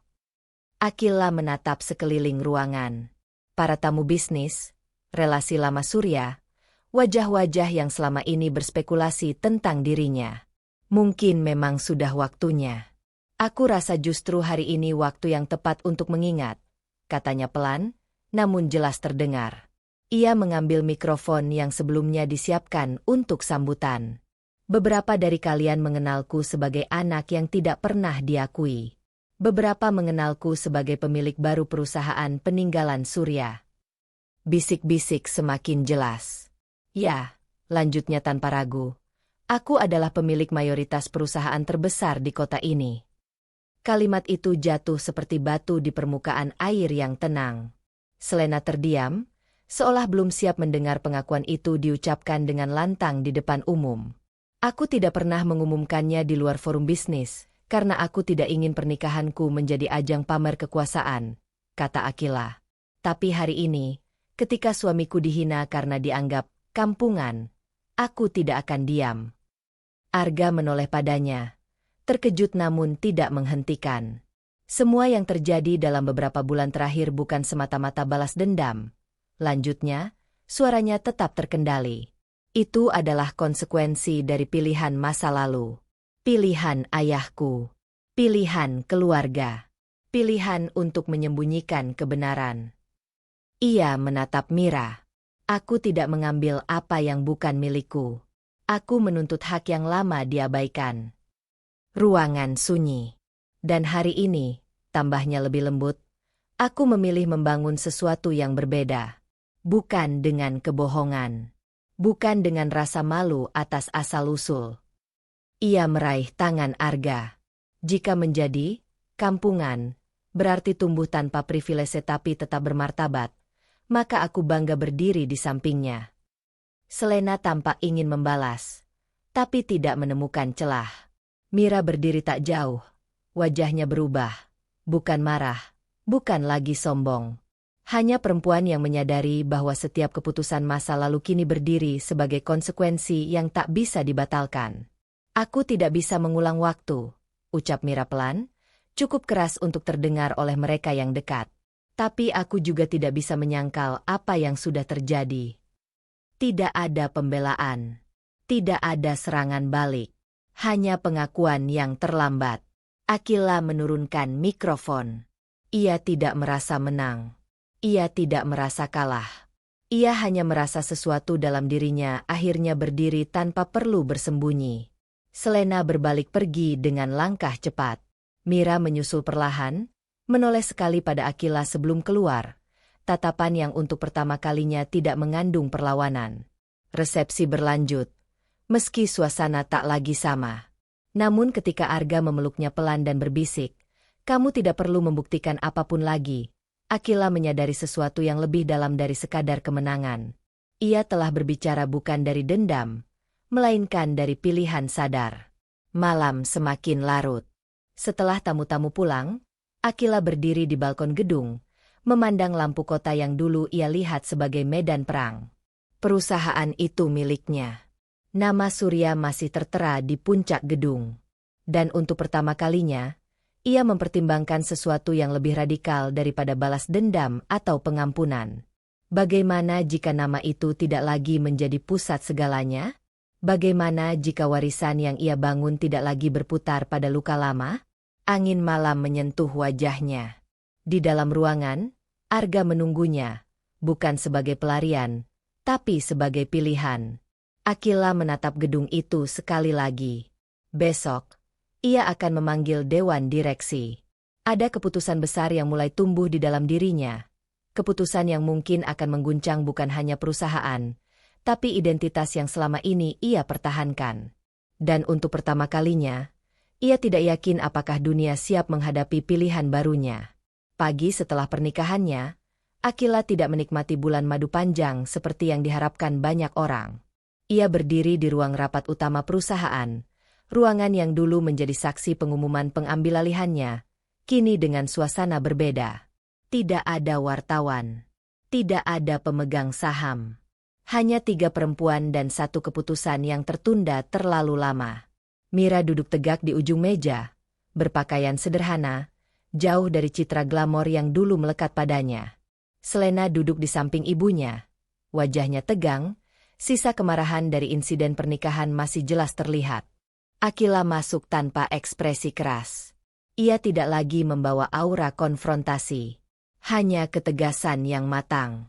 Randy berdiri di sudut ruangan sebagai pengawas administratif. Perannya jelas, memastikan setiap keputusan sah secara hukum.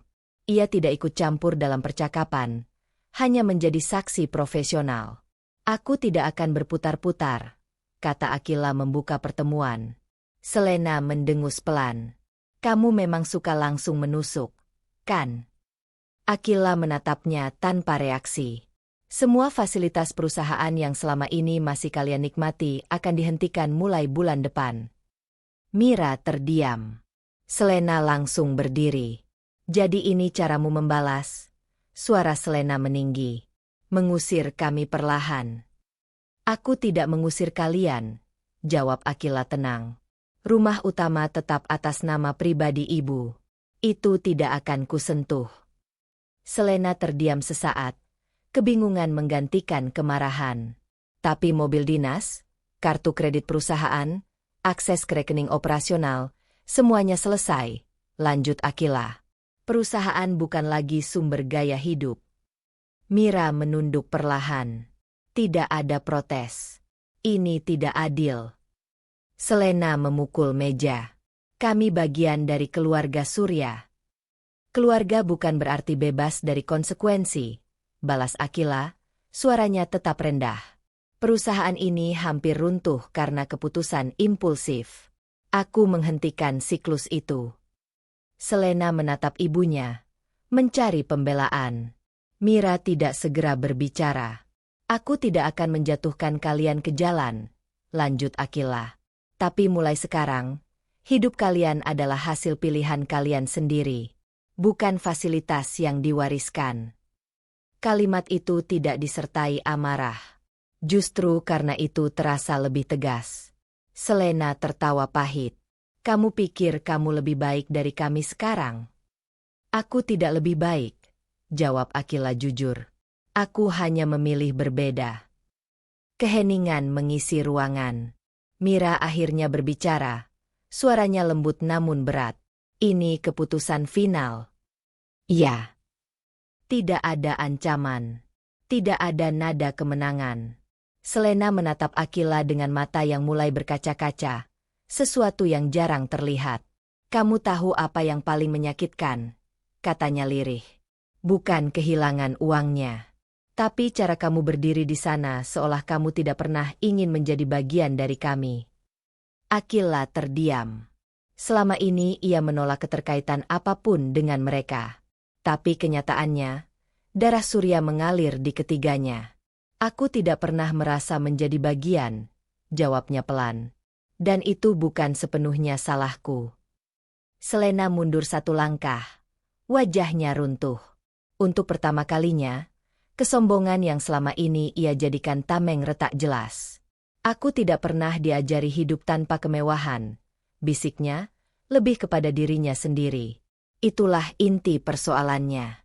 Bukan sekadar uang, tapi identitas yang dibangun di atas kemudahan. Mira berdiri, menyentuh lengan putrinya dengan lembut. Kita akan belajar, katanya pelan. Tidak ada drama besar. Tidak ada teriakan lagi. Hanya realitas yang akhirnya berdiri tanpa topeng. Aku tidak membenci kalian, kata Akila tiba-tiba. Kedua perempuan itu menatapnya. Aku hanya tidak bisa lagi membiarkan masa lalu menentukan masa depan perusahaan ini. Mira mengangguk perlahan. Dan masa depan kami? Itu bukan lagi di tanganku, jawab Akila. Itu di tangan kalian. Keputusan itu terasa seperti garis tegas yang ditarik bukan untuk memisahkan, melainkan untuk menghentikan ketergantungan. Selena akhirnya duduk kembali. Wajahnya basah oleh air mata yang tidak ia sembunyikan lagi. Aku benci kamu, katanya lirih, tapi suaranya kehilangan tajam. Aku tahu, jawab Akila tanpa defensif. Pertemuan selesai tanpa jabat tangan, tanpa permintaan maaf dramatis. Namun ketika mereka berjalan keluar ruangan, Akila tidak merasakan kemenangan. Ia merasakan sesuatu yang lebih ringan. Kelegaan. Bukan karena melihat mereka kehilangan, tapi karena akhirnya ia berhenti berpura-pura bahwa semua ini semata-mata demi keadilan. Ia mengakui bahwa sebagian langkahnya dulu digerakkan oleh luka. Dan hari ini, ia memilih berhenti sebelum luka itu menguasai seluruh dirinya. Randy mendekat setelah pintu tertutup. Kamu yakin? Tanyanya pelan. Aku tidak tahu, jawab Akila jujur. Tapi ini yang terasa benar. Ia berdiri di depan jendela ruang rapat, memandang gedung-gedung kota yang dulu ia anggap medan pertempuran. Kini tidak lagi. Namun keputusan menghentikan fasilitas bukan akhir dari apapun. Itu hanya awal dari babak baru yang belum jelas arahnya. Ponselnya bergetar. Pesan dari Arga. Aku bangga padamu. Tapi apapun yang kamu lepaskan hari ini, pastikan kamu siap dengan yang datang setelahnya. Akila membaca ulang kalimat itu. Yang datang setelahnya. Perusahaan kini sepenuhnya stabil di tangannya. Mira dan Selena akan belajar berdiri tanpa sandaran lama. Tapi dunia bisnis tidak pernah kosong dari pihak yang menunggu celah. Ia menatap papan nama perusahaan yang masih bertuliskan Surya. Mungkin perubahan terbesar belum ia lakukan. Dan ketika pikiran tentang mengganti nama itu kembali muncul, ia menyadari satu hal. Melepaskan dendam ternyata lebih mudah daripada melepaskan identitas yang dibangun darinya. Besok, ia akan mengumumkan restrukturisasi besar. Dan ia tahu, keputusan berikutnya bisa mengguncang bukan hanya masa lalu, tapi masa depan yang baru saja ia pilih. Keputusan kecil itu terasa lebih berat daripada seluruh rencana balas dendam yang pernah ia susun. Malam setelah ia menghentikan semua fasilitas untuk Mira dan Selena, Akila berdiri lama di ruang kerjanya. Lampu kota berkilau di balik jendela kaca tinggi, memantulkan bayangan dirinya. Bukan lagi perempuan yang datang dengan identitas palsu, bukan lagi anak kecil yang ditinggalkan ayahnya. Ia menarik napas panjang. Aku akan tetap mempertahankan hakku, bisiknya pada ruangan kosong. Tapi aku tidak akan lagi hidup untuk menjatuhkan siapapun. Kalimat itu terdengar sederhana. Namun untuk pertama kalinya sejak ia kembali ke kota ini, tidak ada bara yang menyertai tekadnya. Hanya ketenangan yang aneh, seperti setelah badai panjang. Pagi berikutnya, ia mendatangi rumah sakit. Ratna duduk bersandar di tempat tidur.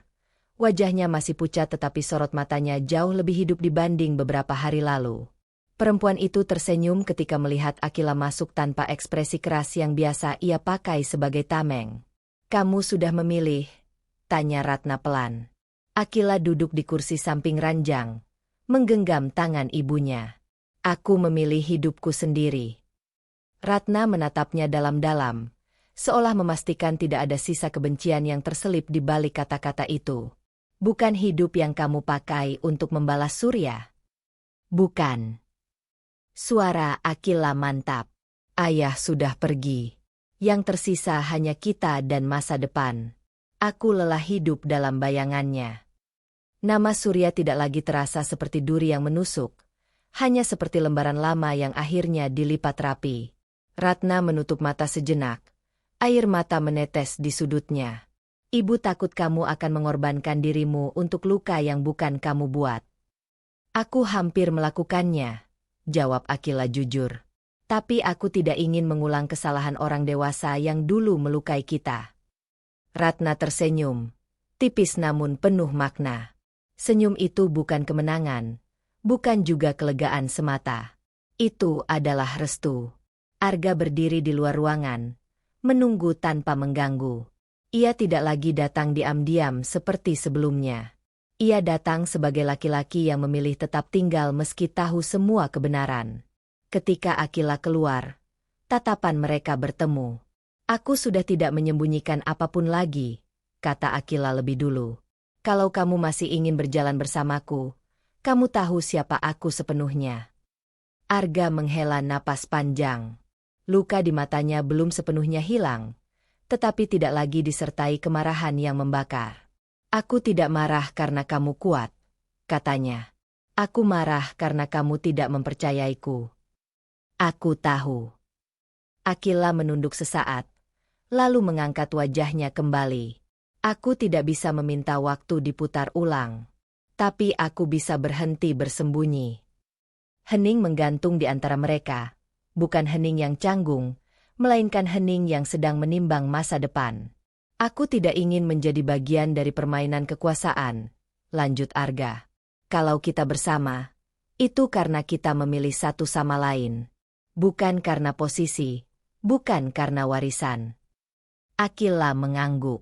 Aku mempertahankan warisan itu bukan untuk menyakiti siapapun. Itu hakku. Tapi hidupku bukan lagi tentang membuat orang lain kehilangan. Arga tersenyum tipis. Kalau begitu, kita mulai dari nol, tanpa topeng. Ia menggenggam tangan Akila, dan untuk pertama kalinya sentuhan itu tidak terasa seperti strategi atau kesepakatan diam-diam. Itu adalah pilihan. Beberapa hari kemudian, Akila mengadakan pertemuan resmi di kantor pusat perusahaan. Para direksi, yang dulu memandangnya sebagai pewaris misterius dengan agenda tersembunyi, kini melihatnya berdiri tanpa sandiwara. Saya tetap menjadi pemegang saham utama, katanya tegas di ruang rapat. Tidak ada perubahan struktur kepemilikan. Tapi mulai hari ini, saya menghentikan semua kebijakan yang didorong oleh motif pribadi. Beberapa direksi saling pandang. Mereka tahu maksudnya tanpa perlu penjelasan panjang. Kita fokus membangun kembali reputasi dan keberlanjutan perusahaan, bukan mempertahankan konflik keluarga. Suasana ruang rapat terasa berbeda. Tidak ada aura intimidasi yang dulu menyelubungi setiap keputusan. Yang ada hanyalah kepemimpinan yang matang. Saat rapat selesai, Pak Hendra, yang selama ini menjadi penasihat sekaligus saksi perjalanan panjang konflik keluarga, mendekatinya.